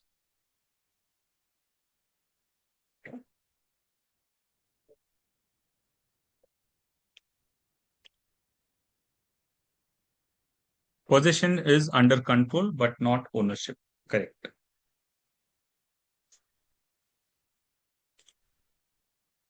Medical license. Medical license of someone to operate a medical shop of another is called license. Not exactly, I would say, because in case of a medical license, you should only operate it. If you're giving it to somebody else, it should be with the requirement of the law. If it is permitted only, then you can do it. Rent पर भी GST लगता है, हाँ, rent पर भी GST लगता है, लेकिन there are exceptions. As I said, your we are not going into exemptions. जब एग्जेम्पशंस में जाएंगे then you will have complete clarity saying whether on some exemptions GST is applicable और no, but for your is it supply, renting is supply. Yes. Pledge मतलब pledge कहाँ पे है? Under what definition are you saying pledge? Samsung? Disposal, right? Sale pledge, when you give, जो गिरवी बोलते हैं, जो आप किसी के पास रखते हैं, उधार पे रखते हैं, उसे कहते हैं प्लेज। ठीक है। सो 8 forms of supply we understood. Supply, मोटा मोटी we have understood it, right? Sweet and namkeen shop also paid GST, but they never generate bill. Okay. So practically what happens is GST is payable and they have to give invoice. So if they do not give invoice, you can actually ask them to give invoice. Now, once we understood, now let's take some examples and understand. A buys a table for rupees 10,000 for her personal use and sells it off after 10 months of use to a dealer. Okay. Now she has bought it for her personal use. Since she has bought it for her personal use and sold it, this will not be considered as a supply as we had discussed this, right? Personal use के लिए buy करके sale किया तो इसके ऊपर it is not in the course of furtherance of business. It is not a supply. Mrs. B provides coaching to neighboring students as a hobby. This is not as considered as a supply. Why? Because it says it is free coaching. So it is not considered as a supply because supply may, it should be in the course of furtherance of business and for a consideration. This is not performed for a consideration. So this is not a supply. This question somebody had really asked exactly this one when I exchange my old mobile and pay additional consideration. That is an example of exchange where a laptop is supplied for 30,000 along with against a barter for a printer. That is an example of a barter. Import of services. Katrina Kaif uses the service of a makeup artist. That makeup artist is coming from USA and doing the makeup. Will GST be leviable? Yes. It is a import of service. GST is leviable. And since Katrina Kaif is doing professional, business includes profession, so she will be paying GST under reverse charge mechanism. What is this reverse charge? We will come to it later on. What is reverse charge mechanism? Is where the supplier, generally when you buy something, who pays the GST? The supplier pays the GST, right? So the supplier pays the GST in normal situation, but in certain situation, the recipient pays this. That is called as reverse charge. जैसे forward gear होता है reverse gear होता है उस तरह when the supplier pays the GST it is forward charge, when the receiver pays it it is reverse charge.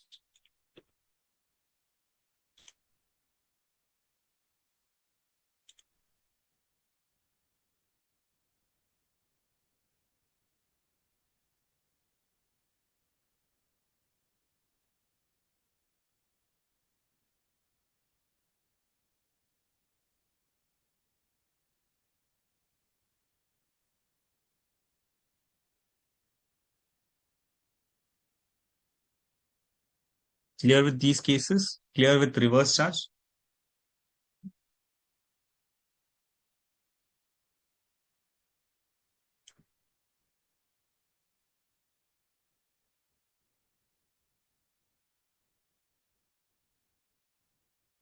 If there is no free coaching, then it will be liable to GST.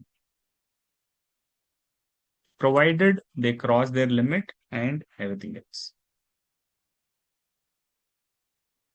If they do not cross the limit, because we have a limit up to which you have to register. We have seen that, right, in the first session, up to 20 lakh rupees for services, about 20 lakhs liable to GST. Correct. In this example of last, Katrina Kaif will pay under reverse charge because she is receiving services on import of services, and import of services is liable to reverse charge mechanism.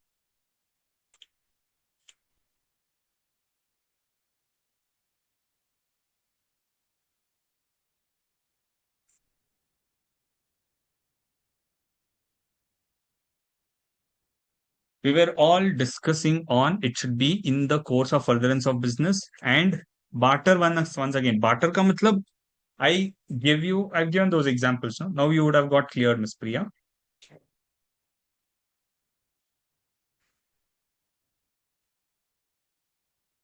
Services from advocate, yes, that is also under reverse charge. We have a separate topic on reverse charge mechanism. There we will cover all this, but advocate, import of services, security services, director setting fees, all of this is under reverse charge.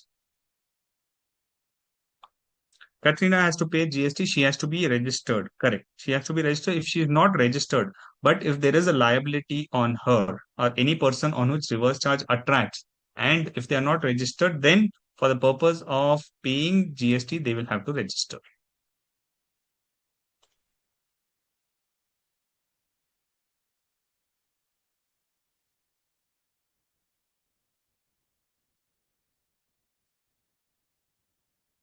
What happens if Mr. A buys a laptop for his personal use, but now he starts using it for his business? Then he can claim his GST. He can claim, but that asset The invoice, when it comes, he has to claim it. And there is a time lag that within 1 year, he can claim it. So once the 1 year crosses, then he transfers it to business, then he cannot claim it. Okay. Now, definition of consideration. It is not clear. We will make it clear. That's the objective of this session. So that any blurriness which you have has to get cleared. That is why we have these sessions. Consideration means payment. Consideration does not mean money. Consideration means payment. And consideration can also be non-monetary. It is not necessary that consideration means money itself. Consideration can be monetary or not monetary. If it is in money, it is called monetary. If it is in kind, it is non-monetary. जैसे barter में money तो involved नहीं है. So consideration can be monetary or non-monetary. Consideration need not always be from the recipient. It can flow from a third party.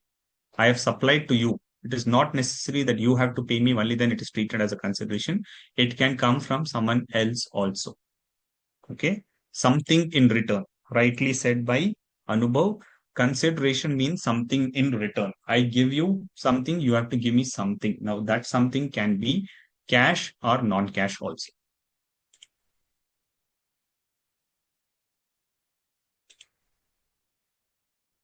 Okay. However, subsidy which is given by central government or state government is not considered as a supply. Very important. Consideration which is given. Now, consideration can come in terms of subsidy. Now, all subsidy, should it come from government? Not necessary. If it is coming from central government or state government, then it is not considered as a supply. But if it is coming from any other party other than the government, then it is a supply. So subsidy divided into two.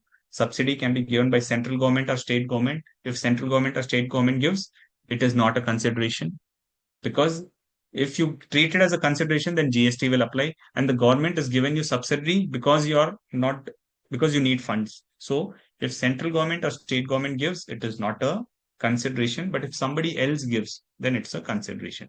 So example, subsidy given by Melinda Gates Foundation. Is it a consideration or not a consideration?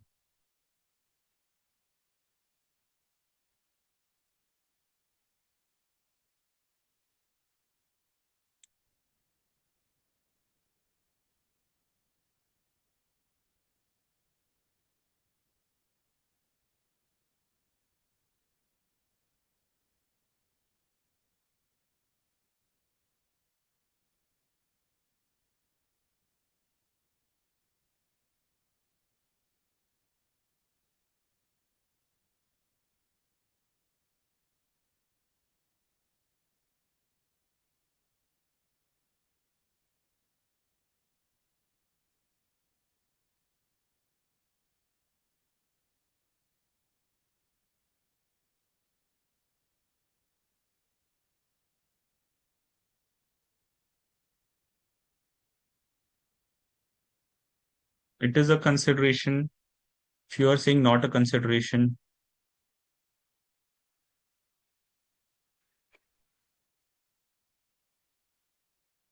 Manisha, your question is visible. Once we finish this, I will take up your question.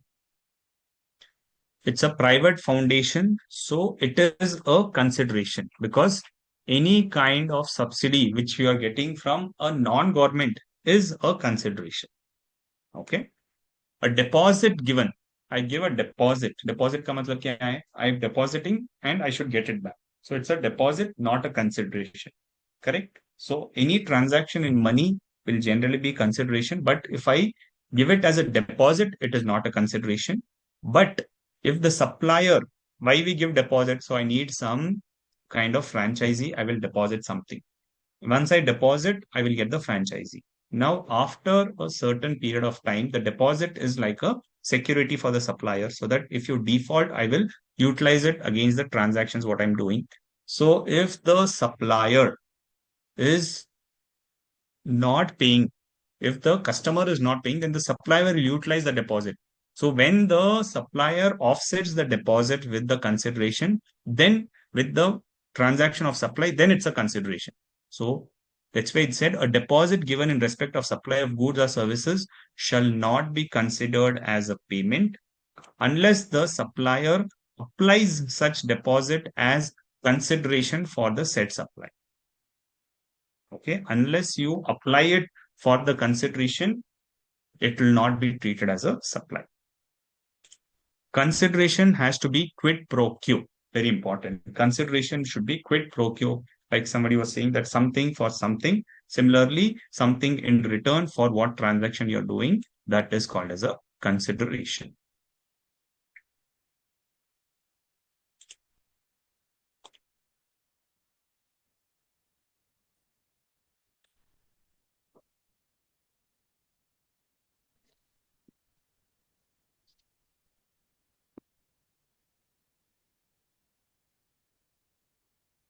We are not registered, but we still pay GST when we buy goods. Correct. So what is that mechanism in this? So supplier has to pay GST. That is under forward charge. So when the supplier pays, that is under forward charge itself. It doesn't depend on the receiver, whether he's registered or unregistered. So when the supplier has to pay, right, the final liability on any transaction is on the supplier. So when the supplier pays GST, it is forward charge.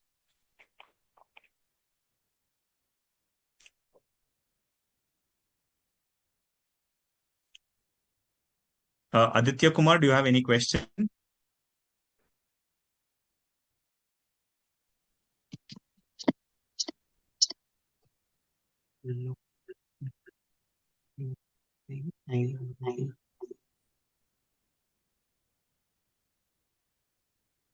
Your network is not clear.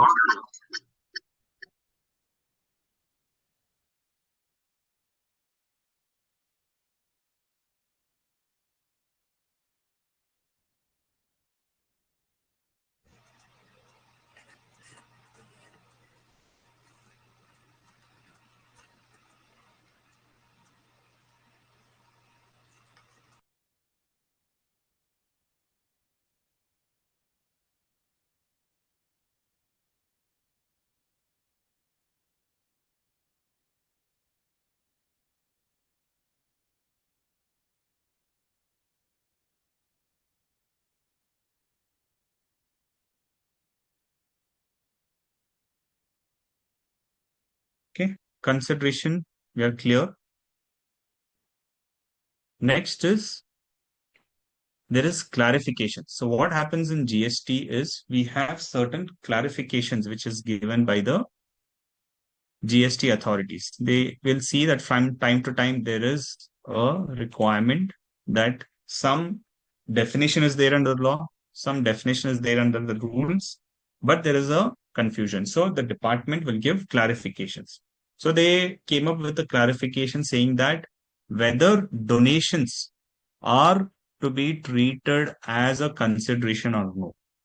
Generally, what is donations? When you pay to somebody, you donate something and the receiving entity does not give anything back. So it's a one-sided transaction. There is no exchange. So it is definitely not a supply.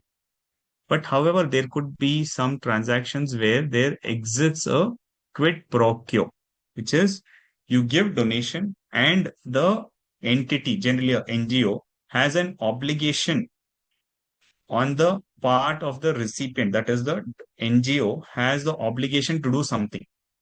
If there is a quid pro quo, as we had seen in the definition of consideration, if there is a quid pro quo, then it is a consideration. Similarly, even in case of a donation, if there is a quid pro quo, then it is a supply. So don't think that every donation is not liable to GST. When the donation is taking the color of a consideration, then it is a treated as a consideration, and the person who's getting the donation, he will have to pay the GST. Okay. However, if like you are giving donation to a school and the school, you're saying that we will give you the donation, you have to use our name everywhere in all.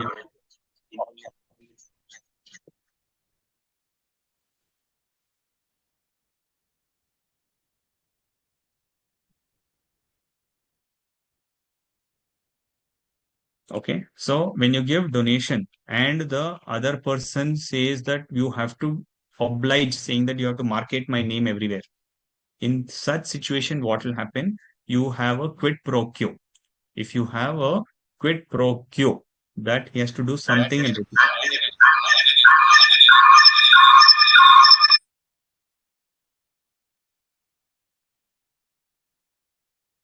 When you have a obligation on the other person that he has to do something, he has to do something which will help you for your marketing, then that donation will not be a donation. It will be treated as a consideration and liable to GST. So, however, if the name, however, we see that big companies give the donation, they don't want to have something in return, but the NGO itself gives the recognition. They will mention, okay, given as a matter of gratitude, they will have to mention, not an obligation, but just as a matter of gratitude, they'll mention, okay, donated by so and so. It is not a marketing, just a earmarkation. So, what do we conclude? That GST is not liable on donation when the following three conditions are satisfied. What are the three conditions? The gift or donation is made to a charitable organization. It has the characteristics of a gift or donation, and the purpose is philanthropic. That is, it leads to no commercial gain and no advertisement. If these three considerations, if these three conditions are satisfied, then it is not a consideration. If any one of this fails, then it will be treated as a consideration. So donation can also be a consideration in some situation.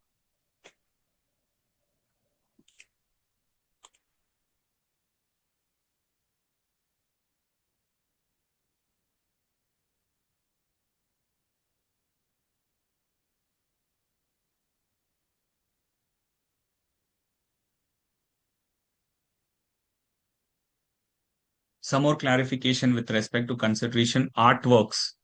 When you have an exhibition and artists' artworks are displayed, when they display something, is it sold immediately?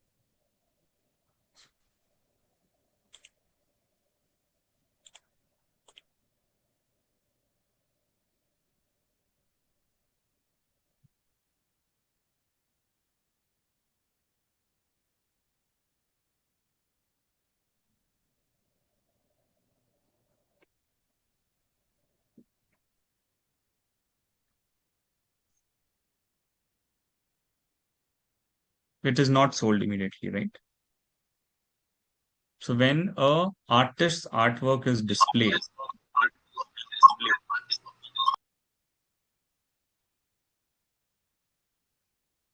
then it is not a sale, but it becomes a sale when that is getting sold. So when you give it to an exhibition and it is returned back, then there is no supply. But when someone buys it, then it will be treated as a supply. Another example for a consideration is a no claim bonus. In case of insurance companies, you do not claim the benefit of the insurance for 1 year. Then the insurance company gives you a no claim bonus. Now that no claim bonus also is not obligatory. That's why such no claim bonus is also not a supply. So these are the two clarifications which have appeared. Thank you, Deepak, for such an insightful session. And students, I hope in the previous session, Shifali Jain, Shifali ma'am has already discussed with you that how to make best use of these live virtual classes, how to gain the maximum benefit out of it. Myself, CA Swati Agarwal. In today's, these left out time, I would like bring to you few insights, few important things which you should, bear in mind while studying this topic, and how to retain the, the important concepts.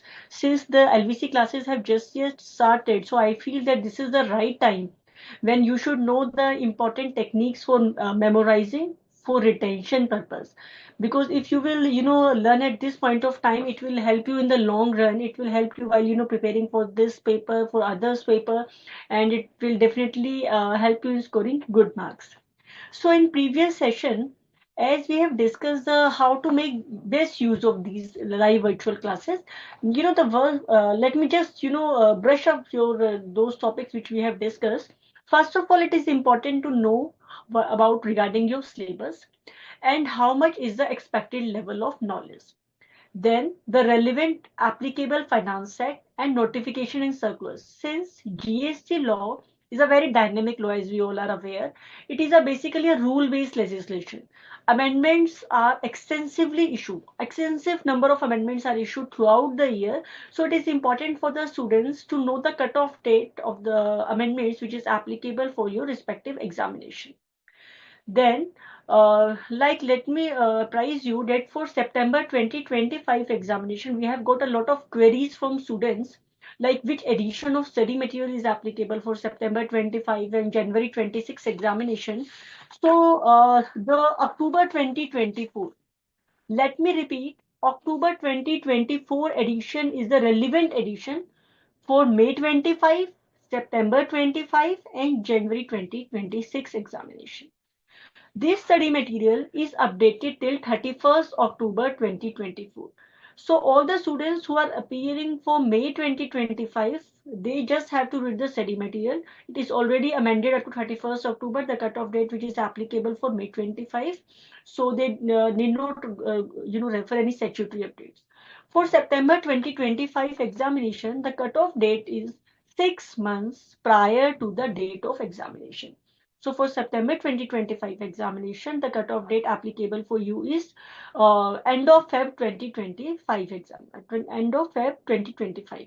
So all the amendments which have been issued, all the amendments which have been issued till 28th of Feb 2025 are applicable for you, and they will be compiled and web hosted as statutory updates during the course of time. And then you have to read this study material along with the statutory updates applicable for your respective examination. Edition of study material which is applicable for you is October 2024, right? Then how to make best use, as it has already been emphasized that first of all, when you join any session, it is advised that you read once the chapter which is going to be covered in the LVC before the class. You have the schedule with you, just go through the topics which will be covered in the respective class, read at those topics. Just say, like in today's class, supply has been started and it will go into 2 to 3 sessions. So first of all, you just start the read the chapter. Actually, that will give you an insight what all is covered in this chapter. Now when the sir will be telling you, when the sir will be apprising you in the class, it will be very easy for you to grasp those concepts when you already have gone through those concepts initially. Then I will say ki attend the sessions carefully and try making your own notes. PPTs will also be provided for the session.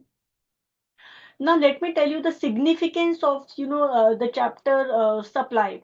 Supply is basically the backbone of GST. Supply is the fundamental aspects of GST law. When the supply, when the GST will be levied, GST is levied on a taxable supply. Supply can be of either of goods or of services or of both. It could be it could be of goods, of services, or goods as well as services. So please bear in mind that supply carries the highest weightage. Basically, supply is covered in the fundamental aspects of GST law.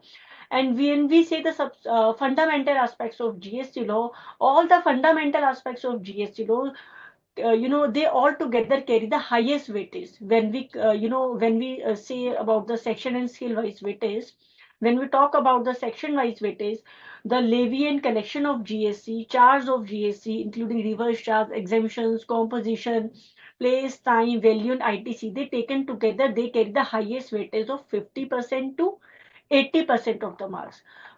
Also, it is very important it is very important that your fundamental aspects are strengthened. Then only you will be able to appreciate as well as understand, comprehend the procedural aspects of GST law. And first of all, when you are studying the GST law, it can't happen that you just pick and choose any topic and you start reading it. You have to study the topic, you have to understand the concepts in a sequential manner. So first of all, the basic concepts, like the fundamental aspects, supply, then charge of GST. So you have to also study this in a sequential manner. So it is very important to stay connected with these classes so that you don't miss any topic while studying sequentially. Now, as I told you, as the Deepak sir has told you, he has explained it very in a very comprehensive manner, and he also we get generally very good feedback for him also. That's the basically there are three basic parameters of supply. Now, if I will ask you, you have already have understood for since 1.5 hours. Please tell me in brief, just hurry up. What are the fundamental? What are the parameters of supply? I am waiting for your answer. You can give your answer in the chat box, and whosoever will give the correct answer, I will just, I will, we will feel that yes, you have understood the concepts very well. So, my question is, what are the parameters of supply? What are the basic parameters of supply? Waiting for your answer.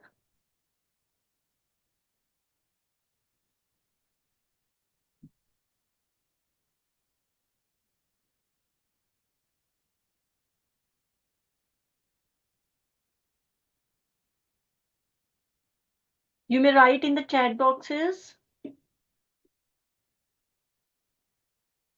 Gaurav Khanna has raised his hands. Yes, Gaurav.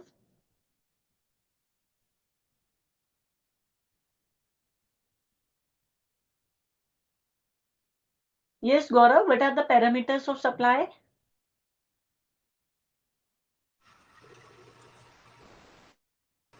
Yes, Gaurav. What are the parameters of supply? Yes, Gaurav. What are the parameters of supply? Yes, Gaurav. What are the I think the audio is echoing. Anyway, let me just brief you. Yes, yes, we have start getting answers. Lalita has replied goods and services with consideration in the course and furtherance of business. Good. And Nagraj has also replied goods and services, course and furtherance of business, and consideration. So these three are the basic parameters of supply. Consideration, yes. Deepak sir was recently just was giving the, he was discussing the various circulars which are discussed on the topic on the concept of consideration, that there should exist an agreement quid pro quo, that is a reciprocity. Then for consideration, Shifa has also replied goods or services without consideration. Shifa, consideration should be there. It is an important parameter. Further business consideration, goods and services. Nandini, very good. Then Dimple has replied in the course or furtherance of business, good. Shaliza, furtherance of business of goods and services for consideration, good.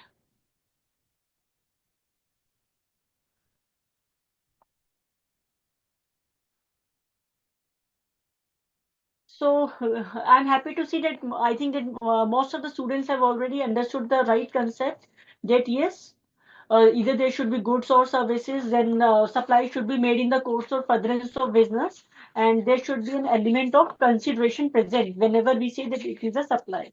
Now, please note that there are just few points that the definition of supply is given in the section 7. Section 7 is a very important section, and section 7 starts with the word includes. So, supply includes. It does not say supply means. So, what is the difference basically? When we say that supply includes, it means that the definition of supply is an inclusive definition. Inclusive definition means that all the clauses which are given therein, that's section 7a, double A, B, C. Other than this also, any other form of supply may get also covered in it. It is not an exhaustive definition. The definition of supply, it is an inclusive definition, right? So now just let's focus on the how to revise, how to master any topic. First of all, you should study from the study material. Thereafter, write the explanation in your own words in a simple language with examples in a manner as if you are explaining that topic to another person. Right? Then identify the areas where you feel that your understanding is not up to the mark, and then once again go through that topic for the study material. With the help of examples, illustrations, and diagrams, it will help you in mastering in a few topics. Then there are many effective memory techniques also for the CA students. And what are those memory techniques? They are acronyms, acrostics, then visual imagery. Please refer the study material. Lot of visual imagery. We have included the extensive number of visual imagery for the students so that it helps you in retention of the topics. You are able to relate it with the practical things. You are able to relate it with the, with the situations, with the things with, to which, we are talking about, so that it just gets settles in your mind when you read the things, you read the law with the help of visual presentations. Then try understanding logic, intent of the provision. Repetition, flashcards, sticky notes. It also helps in the, accelerate your learning basically. When you repeatedly read a particular things, it gets registered in your brain. Then flashcards and sticky notes. Whenever you prepare, when we say that you please try to make your own notes, you can make your own like mnemonics, acronyms, acrostics. I'm also trying. Will give you an example of acronym just like in section 7.1a, as Deepak sir has already explained to you, that section 7.1a says that supply includes all forms of supply of goods or services.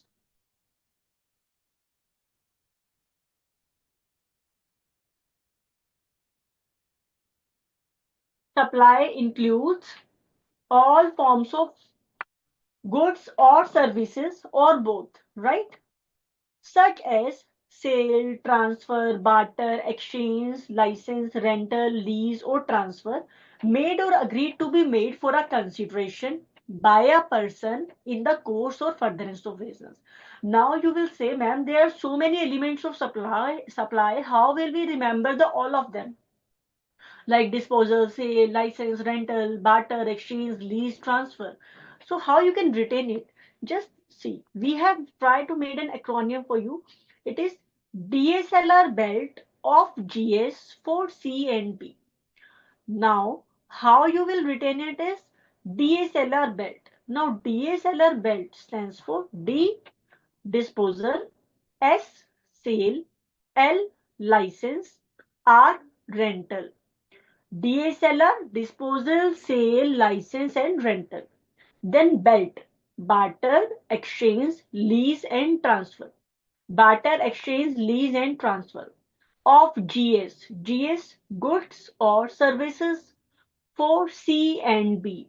Now, what does C and B stands for? C stands for consideration and B stands for business in the course or furtherance of business. So, this is how you can make any sort of acronyms depending upon your area of interest.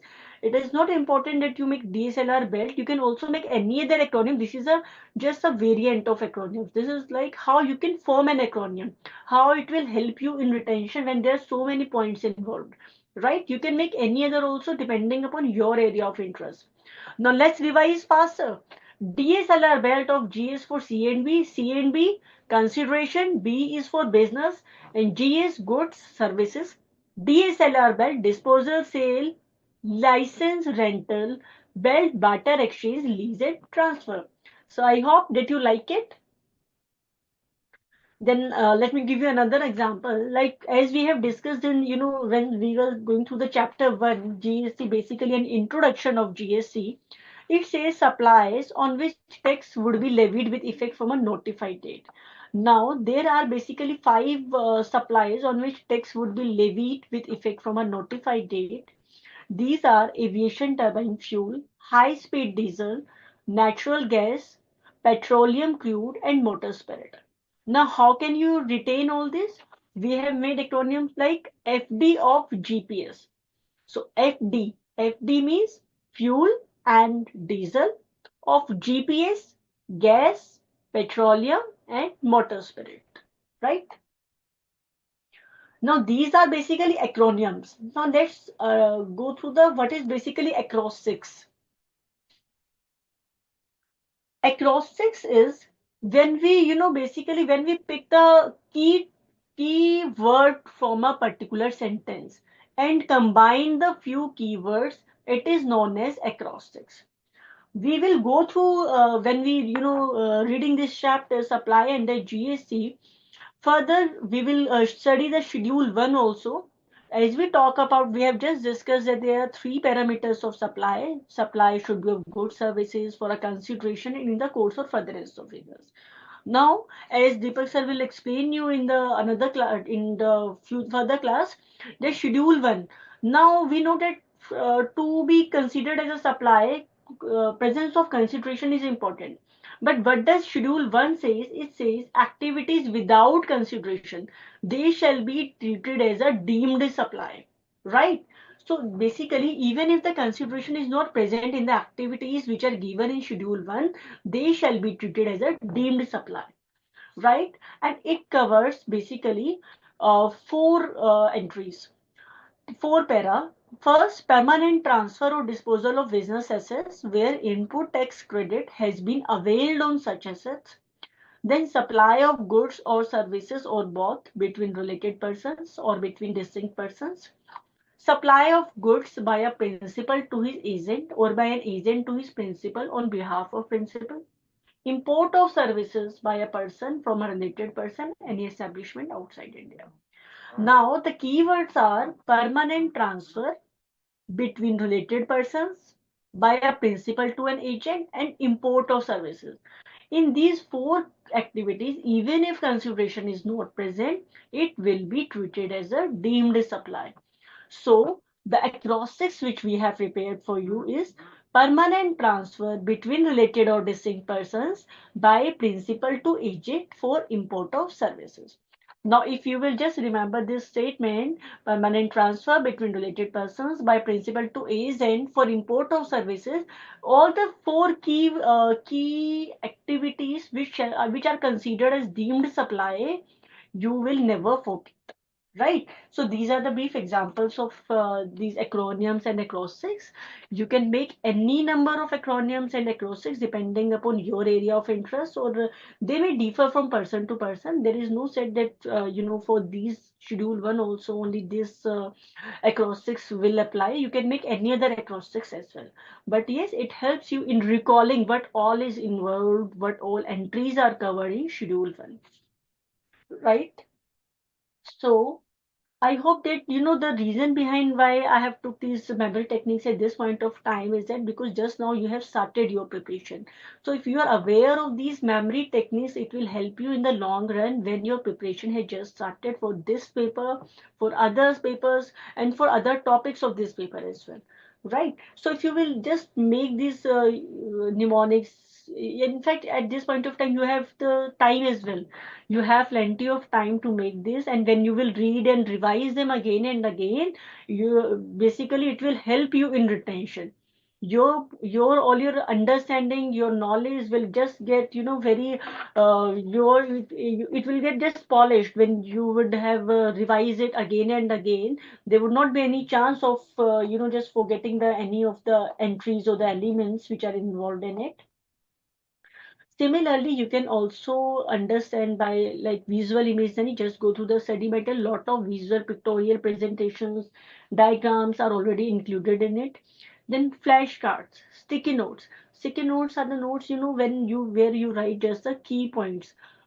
As we have already discussed in the earlier class also, that make your own notes depending upon your area of strength and your gray areas.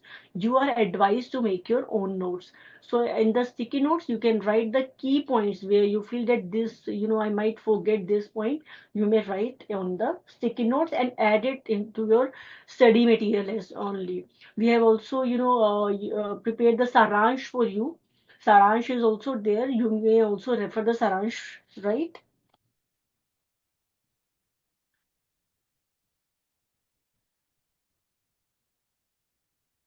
Then let's go through the another, just brief the topics which we have covered in this session only. Supply, we have already understood that it should be of goods or services, and anything which is neither goods nor services, that will not be a supply. To be supply, it is important that either it is of goods or it is of services or goods and services, but something which is neither goods nor services, then there cannot be any supply in it. So when we say that supply includes basically section 71A, 71AA, and 71B and 71C is basically supply without consideration. So section 71C is to be read with along with schedule 1. Then it excludes, what does it exclude? Section 7.2 and section 7.1a talks about the exclusions. And when we say exclude, then non-supplies are covered in Schedule 3. It basically talks about the supplies which are neither supply of goods nor supply of services. And section 7.1a it describes the activities to be treated as supply of goods or supply of services. It is to be read with Schedule 2. Now, as we have discussed just now, that consideration. So consideration, as we have discussed like circulars also in while going through this topic, that donation received by charitable institutions from individual donor without quid pro quo. So what is quid pro quo? It is something for something, something in reciprocity basically. That is, there is an obligation on part of recipient of the donation or gift to do anything. Like, and let me give you an example. Like, if a Bhushan has given in the study material, also we have given this example. If Bhushan has donated a blackboard to Yoganesh Sansthan, a charitable yoga institution, then Yoganesh Sansthan is printed underneath the blackboard, so donated good wishes for Mr. Bhushan. Then he is not expecting anything, anything in return from it. It is just a mere act of philanthropy, so it will not termed as supply. Gift or donation which is made to a charitable organization and it has the character of gift or donation, then the purpose is philanthropic. It leaves no commercial gain and no advertisement. Similarly, like if Mr. Srimati Durga Devi has donated some money to a temple in the memory of her father, late father, and from temple constructed a room for in the temple complex from such donation, and he wrote the temple has wrote that donated by Mr. Srimati Durga Devi in the memory of father. This is something we generally see when we visit any of the temples and dharamshalas. We see on the we see on the top of the room on the fans generally it is written that donated by so and so. Then in these examples it may be noticed that there is no reference or mention of any business activity of the donor which otherwise would have got advertised, so GST is not leviable if all these three conditions are satisfied, that it is made to a charitable organization and it is a nature of character or gift and it is in the nature of philanthropy. So we hope that we have just started today the backbone of the GST law, the fundamental aspects, supply under GST. Please understand this topic very carefully, very meticulously. This should be, very clear. Supply under GST, this is the backbone. The provisions relating to supply should be clear to you. Then only you will be able to understand the other provisions, charge, and going forward, place of supply, time of supply, value, and input tax credit. And it also carries all the substantive provisions of GST law. They carry the highest weightage in the examination, right? And these memory techniques, I hope that they will be helpful for you, when you have just started your preparation for the examination. And you may also refer the saransh for your paper, and wherever possible, like if you want to make some additions or some changes in saransh, then you can make your own notes, or you can just make changes in the wherever you want to add something more, or you want to highlight, then you can just take this copy of a saransh and you can make changes in that copy itself. And October 2024 edition, and once again I am repeating to you that October 2024 edition is applicable for you.